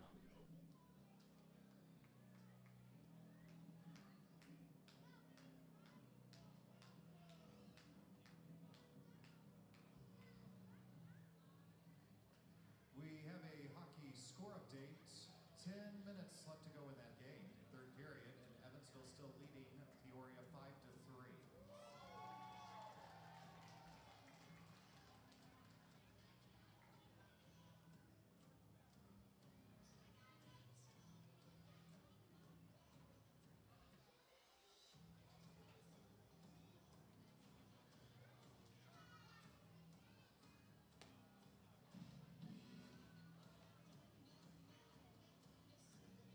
Florence called the bullpen 24.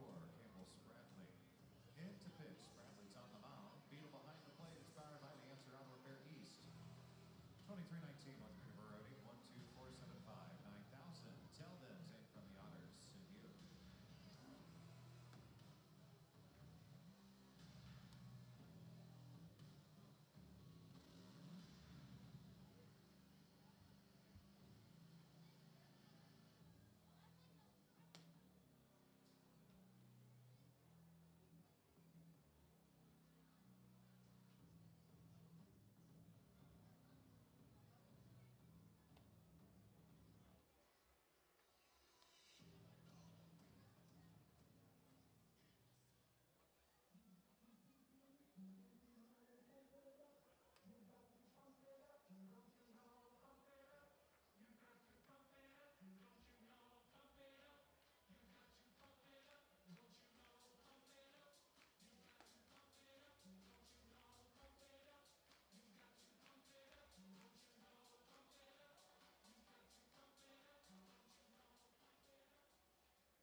Back here in the bottom half of the 8th inning, our Lee's famous recipe chicken pitching change. Campbell Spradling, the lefty, making his Y'all's debut. With the bases empty and nobody out. Here in the bottom of the 8th, Florence with a 9-5 lead. Ahmad Harajli now out of the game. Goes a third of an inning, 2 hits, 2 runs, 1 walk, and no strikeouts. Another one probably not how he drew it up. This is really also, I'm sure, a little bit more leash from Toby Hall. Nice play here from Dylan Baker. Spin throw to first. Scooped up by Hank Zeisler in and out of the glove. Logan Brown is safe over at first. Really nice play from Baker up the middle. Did all he could. Believe they'll give that a base hit. Be a tough play. Yeah, that'll be an infield single for Logan Brown. I think Toby is trying to get all the pitchers that haven't thrown yet into this ball game. So Harajli, I think, would normally have a longer leash, but, you know, he's still got Campbell Spradling, and obviously now on the mound, and Chase Hopewell, who they'd like to throw in the 9th before 2 off days and your next series on Tuesday.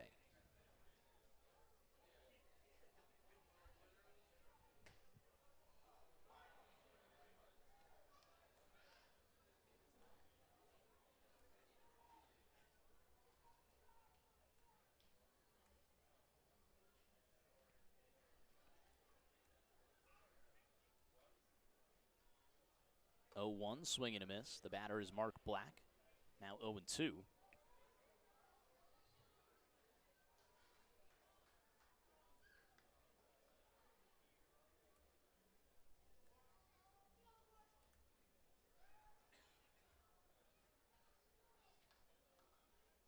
The 0-2 misses inside. Spradling out of Liberty Township, Ohio. Went to Charleston for his collegiate career. 6'3", $190 on the mound. Believe he was telling me about those measurements. Probably not accurate today. Those were taken his freshman year off of Baseball Reference. 1-2. That one's smoked into center field, but Tyler Shaney felt all over it. He makes the grab in deep center field first down of the inning. That'll bring up J.J. Cruz, who's 1 for 3 with that 2-run homer. 17, J.J. Cruz.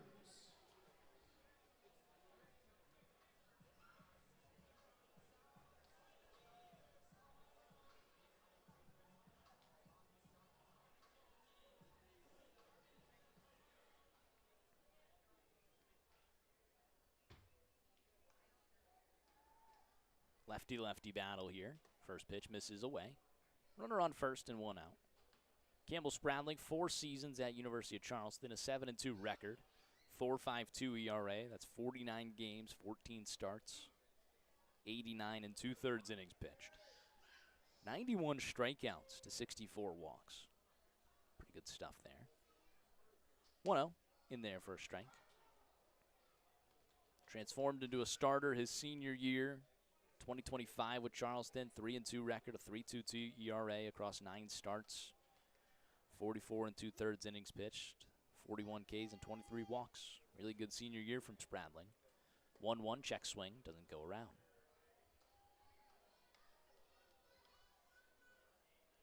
It's a local guy, attended and played at the Lakota East High School. Very familiar with the Cincinnati area, obviously. 2-1. Skied foul down the left field line.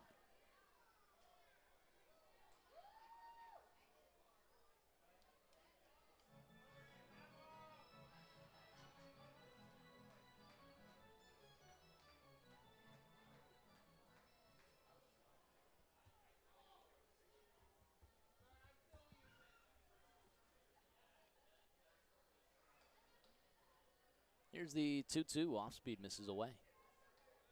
So he's got some good strikeout stuff, obviously. Just shy of almost a 9K per 9 in 2025.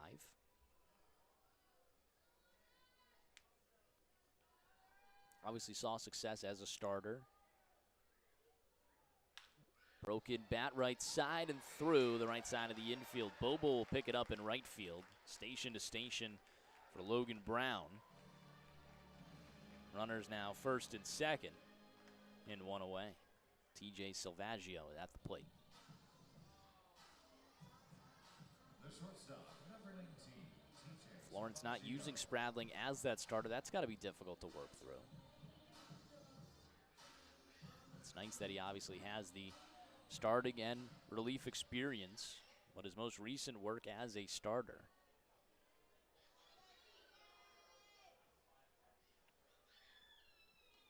Continuing with our out-of-town scoreboard. First pitch to Salvaggio is in there for a strike. New Jersey Jackals took down the Tri-City Valley Cats 7-4 in New Jersey. 0-1 in there for a strike again. 84 miles per hour on the off-speed. Downies with a shutout of the Sussex County Miners, 8-0, fueled by a 6-run 7th inning. Big rivalry here, Quebec at Ottawa. 4-3 Ottawa win. Something we haven't spoke about yet. Ottawa breaks the attendance record yesterday. Like 10,200 plus in attendance. Pretty amazing. Fastball called, strike 3, bottom of the zone.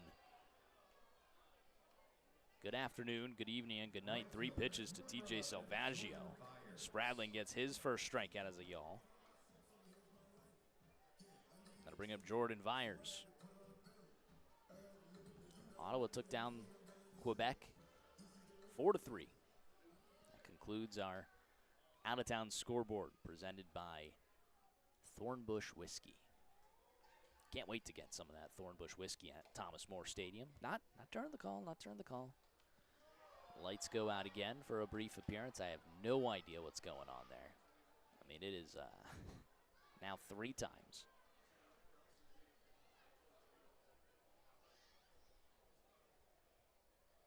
Runners first and second, 2 away. Another lefty-lefty battle here. The 1-0. Line drive into left field for a base hit. Tucker will pick it up in left field. They're going to hold the runner to third, and it was a bullet from Tucker. A little bit up the line. Don't know if they would have got him. bases loaded and 2 away. 3 singles against Spradling.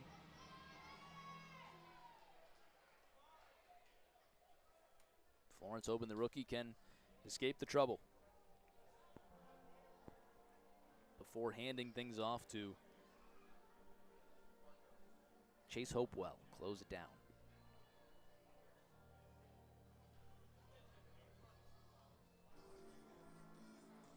Might need some more insurance, though. We are working to remedy the light situation. We do apologize for the inconvenience. Ladies and gentlemen, your attention please. Pinch hitter to Marcos Gonzalez.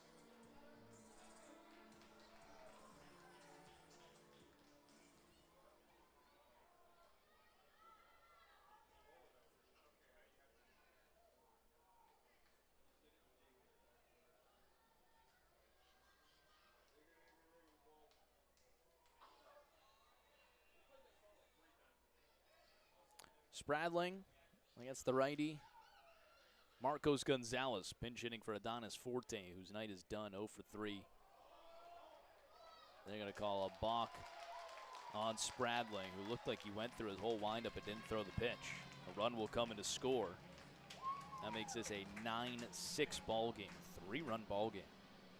It's a lot closer than it honestly seemed. Toby Hall just wanted the explanation.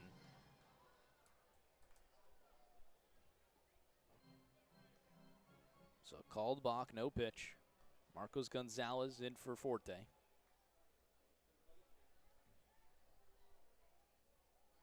Forte was 0 for 3 with 3 Ks. Off speed, misses downstairs. This will be the 8th batter sent to the plate this inning from Evansville. Chase Hopewell, gonna get warm for Florence. The Y'alls are going to intentionally walk Marcos Gonzalez to get to John Ponder. Interesting. That's an intentional deer head sidewalk. I don't know if I'm scared of Marcos Gonzalez to do that. Florence certainly is. Leadoff batter. Now you got the top of the order and John Ponder with the bases loaded. The move is to create a force anywhere, not just first. Try and make it easier, and I guess they didn't care facing Ponder or Gonzalez, as long as it doesn't get back to Pierce. First pitch misses downstairs. Spradling in some trouble here, trying to escape. He's allowed the 1 run.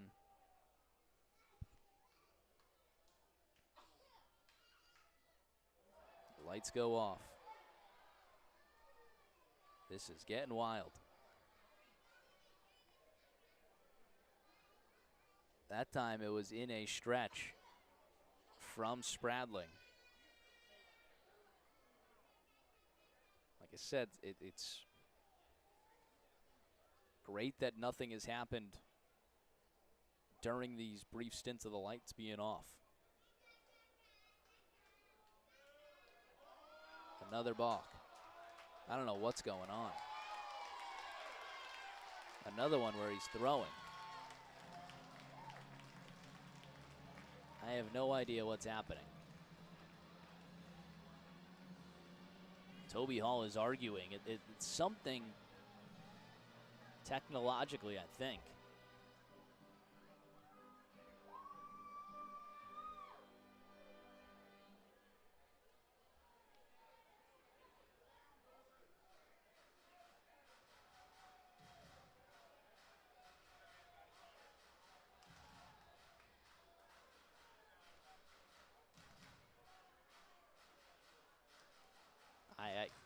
It's Spradling going through his whole motion, and now they're going to walk John Ponder. This is crazy. It's 9-7. This is a 2-run ball game. You got the tying run in scoring position. This is the top of the order. You know, you're at Amani Jones now. This game is far from over. Evansville has now hit around in the inning. 2 runs coming in from balks. And the bases are once again loaded.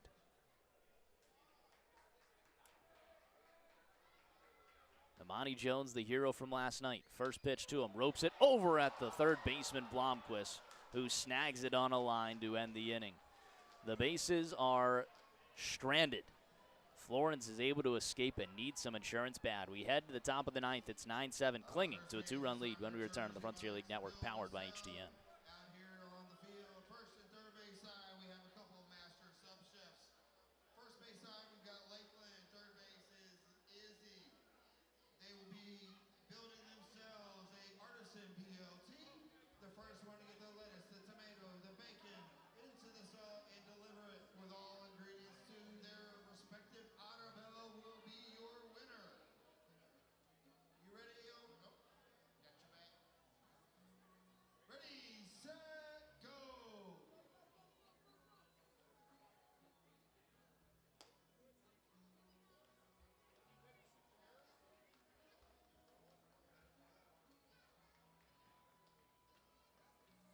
All right, Lakeland's building.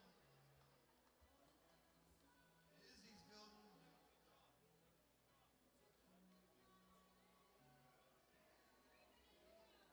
Oh, the delivery looks like third base side. Izzy is your winner, but it was close. Let's hear it from both these girls.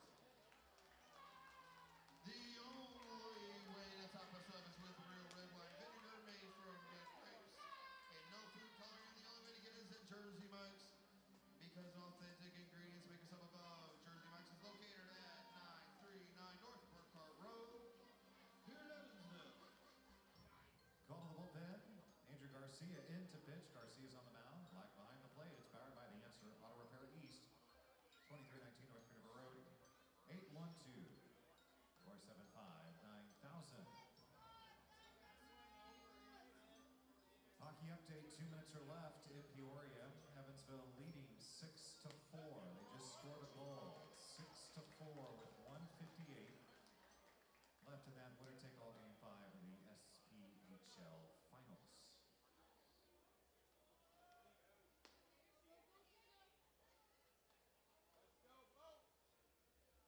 Cruz is now in left field. Marco Gonzalez is at third base for those of you officially scoring.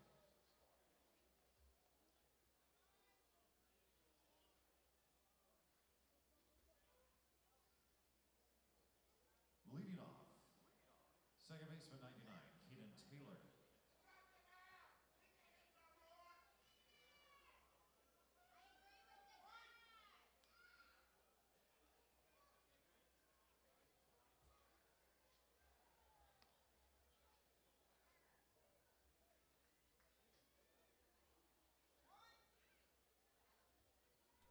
Back here in the top half of the ninth inning, it's 9-7 Florence. First pitch runs inside to Keenan Taylor. Almost hits him, brushes him off the batter's box. Right-handed pitcher in for the Otters.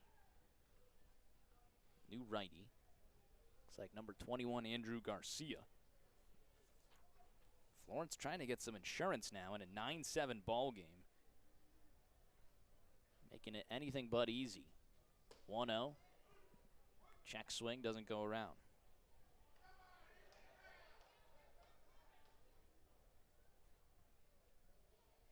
So Luke Baker goes the 1 inning, allows a run on 1 hit, gives up 1 walk and 2 strikeouts. Taylor fouls it down the first base line. Brown going all the way over, but sees it ending up out of play. That overhead foul ball is brought to you by Ed's Construction. Choose the best. Taylor Beadle Baker, 2 up for Florence. Clinging to a 2-run lead. 14 hits for Florence, 10 hits for Evansville. Another long game here. Over 3 hours once again. 2-1. In there for a strike, even though the catcher couldn't hang on to it. A telltale sign of a ball.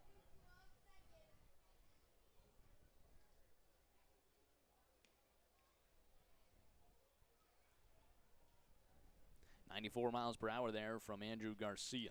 2-2 count to the righty Taylor. Got 4 RBIs today. Kick the pitch. Fastball called, strike 3, bottom of the zone. 21-38 on the spin rate. Taylor down looking. Got to bring up Zach Beadle. Chase Hopewell The All's closer warming up in the bullpen. Night is done for Spradling. He'll go 2/3 of an inning. 3 hits, 2 runs, 2 walks, and a strikeout. What ended up being a 4-run 8th. Makes this game a little bit closer than you would like. First pitch to Beetle. Fastball inside. The game has gone final. Evansville has won 2-0 to win the SPHL championship. Our congrats to them.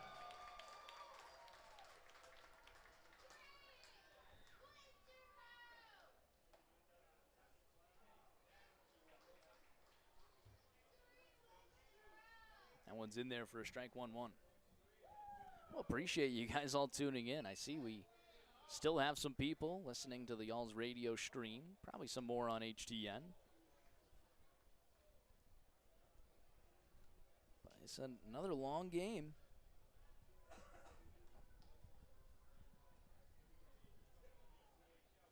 We've seen like 4 or 5 light malfunctions here, which I believe would be the reason to Spradling's box. Something with it. Something with like no pitch clock being here. I know that's broken. There's a lot going on. There's a lot going on. Florence just looking for their first win of the season. Winds the 2-2. Swing and a miss. Blows it by him. It's 3 Ks in a row for Evansville pitching. Back-to-back Ks for Andrew Garcia. Strikeout number's a little high for the Alls right now. It's their 11th K of the day. That's after 13 from Evansville pitching on Thursday.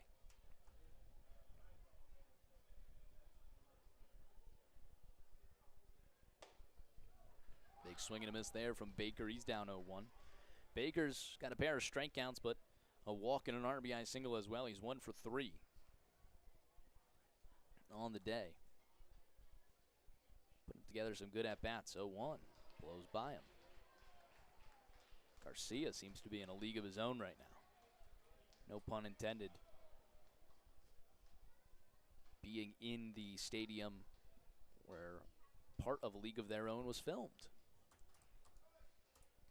Obviously, that's the claim to fame for Bosse Field. The Racine Bells home stadium. As seen on TV. Kick, the 0-2, misses upstairs. Stephen Gregg, go Y'alls, we got this. I agree. Go close it out, Stephen, but just a little closer than you would have liked. If there's anything we've learned over at least my 2 years being here, it's never easy, right? That one misses downstairs. Some displeasure from the Evansville faithful. Trust the umpire. Guy's right, that was 2 inches downstairs.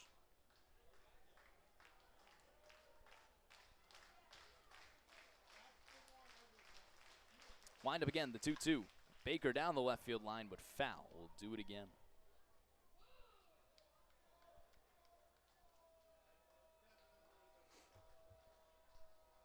You can get excited for some Florence Y'alls baseball Tuesday at Thomas More Stadium. The home opener, Yannicker Villalobos towing the rubber for the Y'alls against the Mississippi Mud Monsters.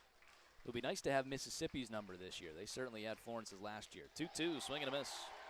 Garcia strikes out the side, and Florence can't get any insurance. They carry a 9-7 lead into the bottom of the 9th, and a save opportunity for Chase Hopewell as the Y'alls closer tries to give the Y'alls their first win of the season when we return on the Frontier League Network, powered by HTN.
10, Dennis Pierce.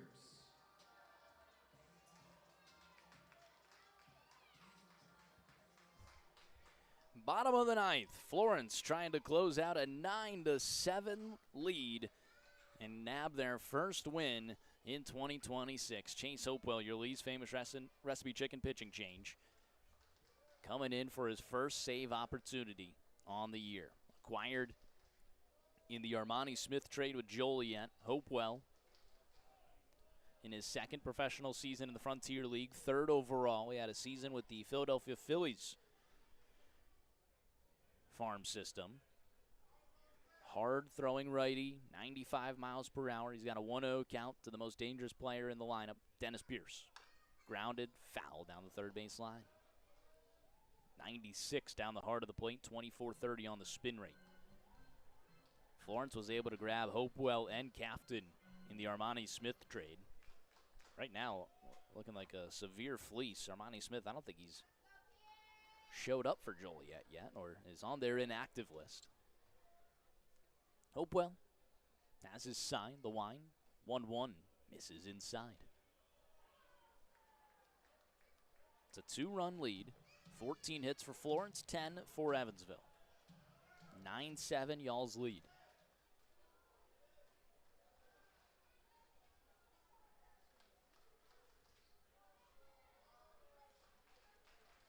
The 2-1, fastball upstairs. Hopewell in 2025 with Joliet, 4-5 record, 4.93 ERA. 38 games, 22 Ks, 14 walks. He's from Cincinnati, Ohio. Played at the University of Cincinnati.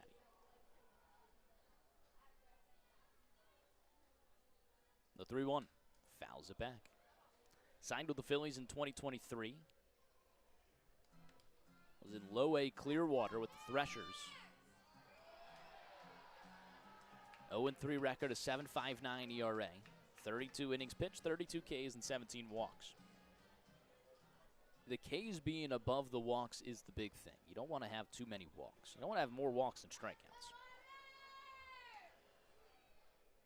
He's a hard thrower, and as long as he's throwing strikes, he's a formidable opponent. It's good to have him on the Y'all's team. The payoff pitch to Pierce. Fastball misses downstairs. That'll bring the tying run to the plate. Sidewalk, Cafe and Bar. The lefty Logan Brown, 1 for 4 today. Single and a run scored. Florence has kind of exhausted their bullpen.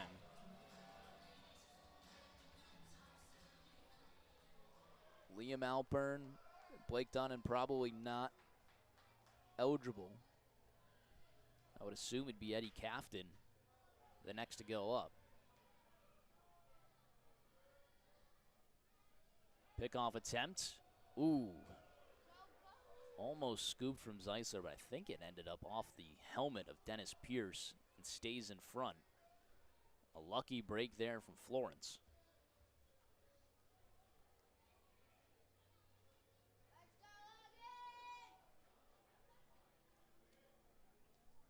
Max Whitesell threw yesterday too.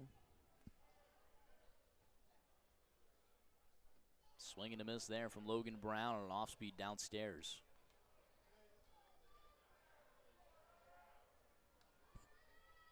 Back on Thursday, it was Evan Webster. He was followed by Bradley Wilson. Wilson probably,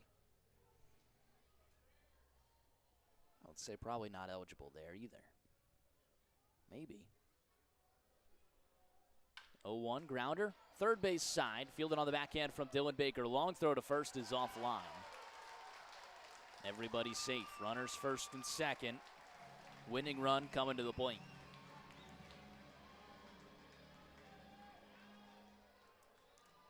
This would be a tough one to swallow. The catcher, number 29, Mark Black. Toby Hall going to call time, probably go talk to his pitcher.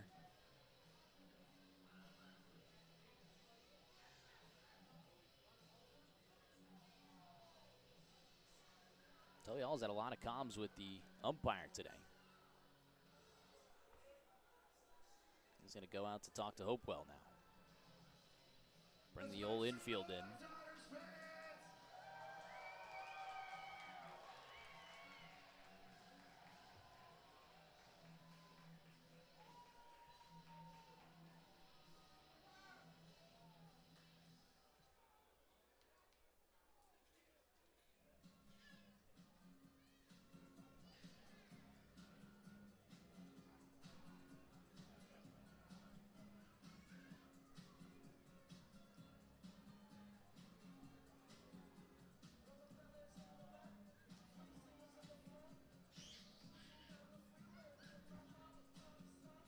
Meeting on the mound's done.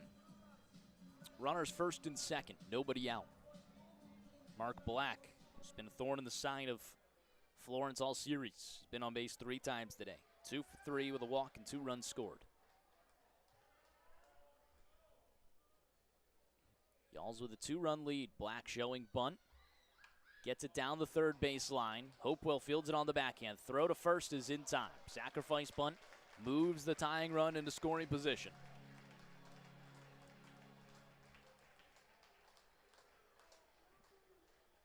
Well executed on both sides. Florence taking the out, and that's gifted to them. Evansville giving everything they got, playing some small ball. Good PFP there from Chase Hopewell. Brings up J.J. Cruz. 2 for 4, 2 runs scored, 2 RBIs, a 2-run homer in the second. This is his first game in 2026.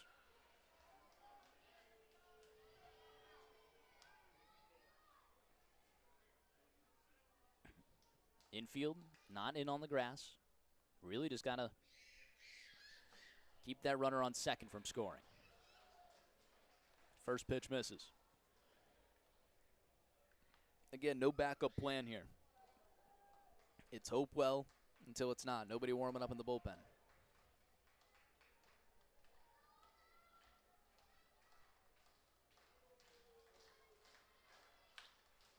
Ground ball right side off the glove of Zeisler. No cover at first. A run comes in to score. It's 9-8.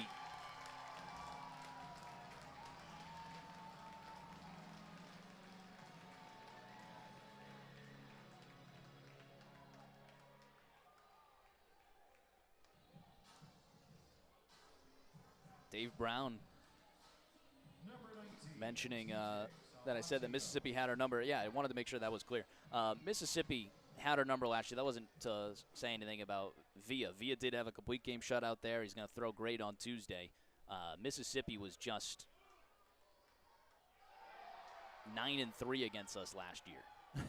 So that was all I was saying. But Villa's going to throw great on Tuesday, and hopefully he has Mississippi's number, and that could turn into something.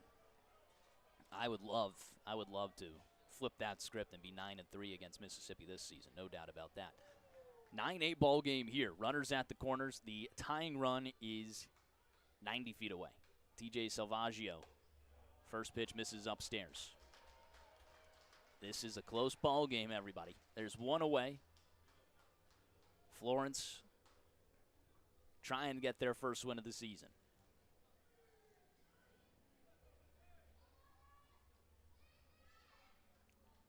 The 1-0 misses outside.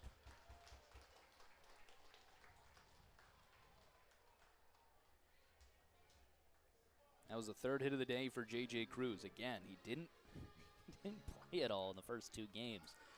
I'm assuming it might have been from some injury or something, but because he's obviously earned his spot here today. The 2-0 check swing absolutely went around. 2-1 count.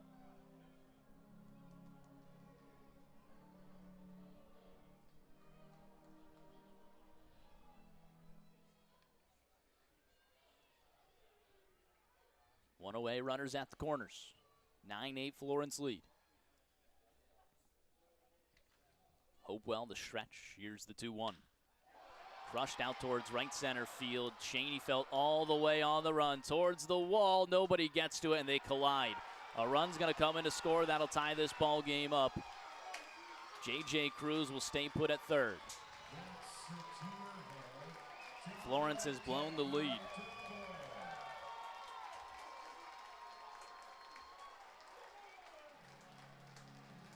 now are in jeopardy of losing the ball game. Winning run 90 feet away.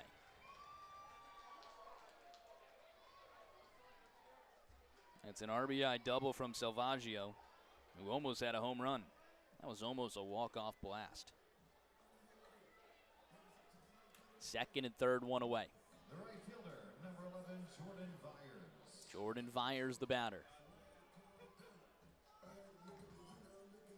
Either another walk-off or we're back to extra innings baseball.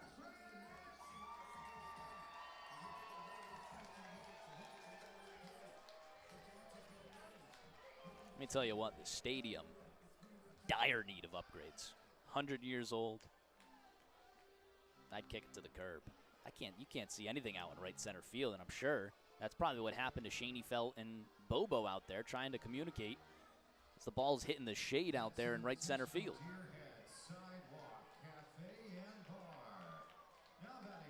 I mean, the light does not hit that spot of the ballpark. And then how about the lights just going off almost 10 times now? We are in the nitty-gritty here. Florence going to intentionally walk Vyers to get to Marcos Gonzalez. Bases loaded, one away. Infield in on the grass.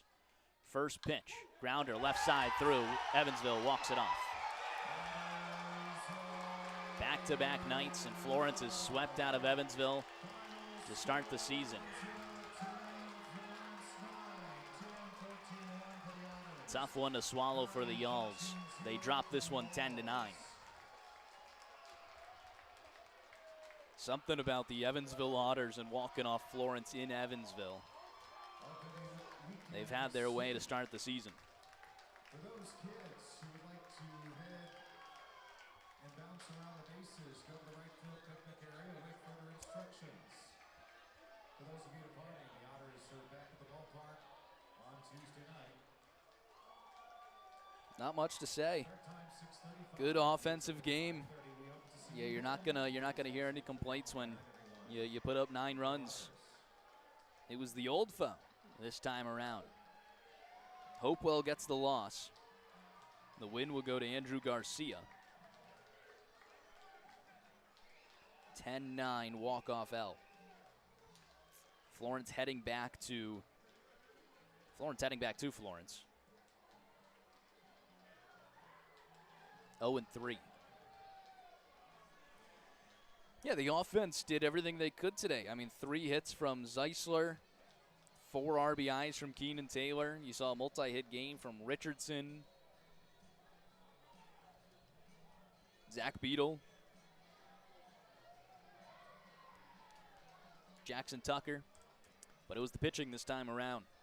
Zach Westcott was great, 4 1/3, gave up 2 runs. McAvoy did a good job, although he left it in a tough spot. Either way, only 1 run came across in there. 2 1/3, 1-run baseball. Didn't fault anything there. It was Ahmad Harajli, third of an inning, gave up 2 runs. Spradling, 2/3 of an inning, 2 more runs. And then Hopewell on tap for all 3 runs there. So a 6-run lead at one point vanished there within the last 2 innings. Jordan Vyers was walked there, intentionally walked.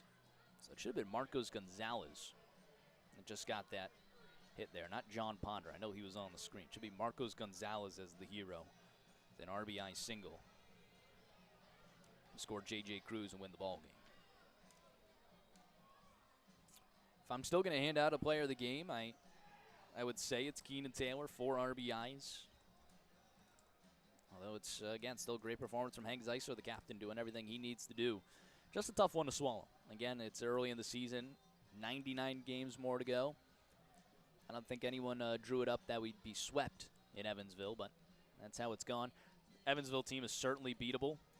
I didn't think they looked like the better team. Just Florence got off to a slow start.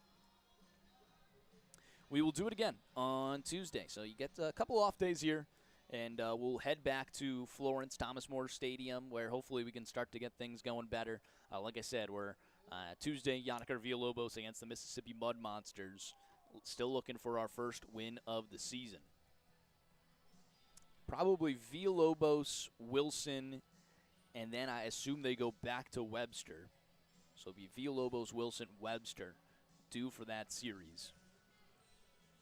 And you'll have a fresh bullpen and everything with the 2 off days. Appreciate you guys tuning in, whether on the Home Team Network or on the Y'all's radio broadcast.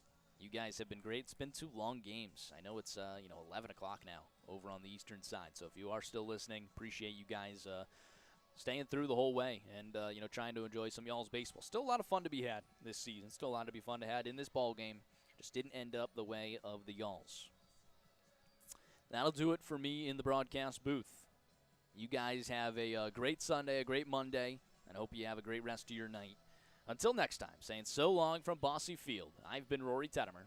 Y'all have a good night.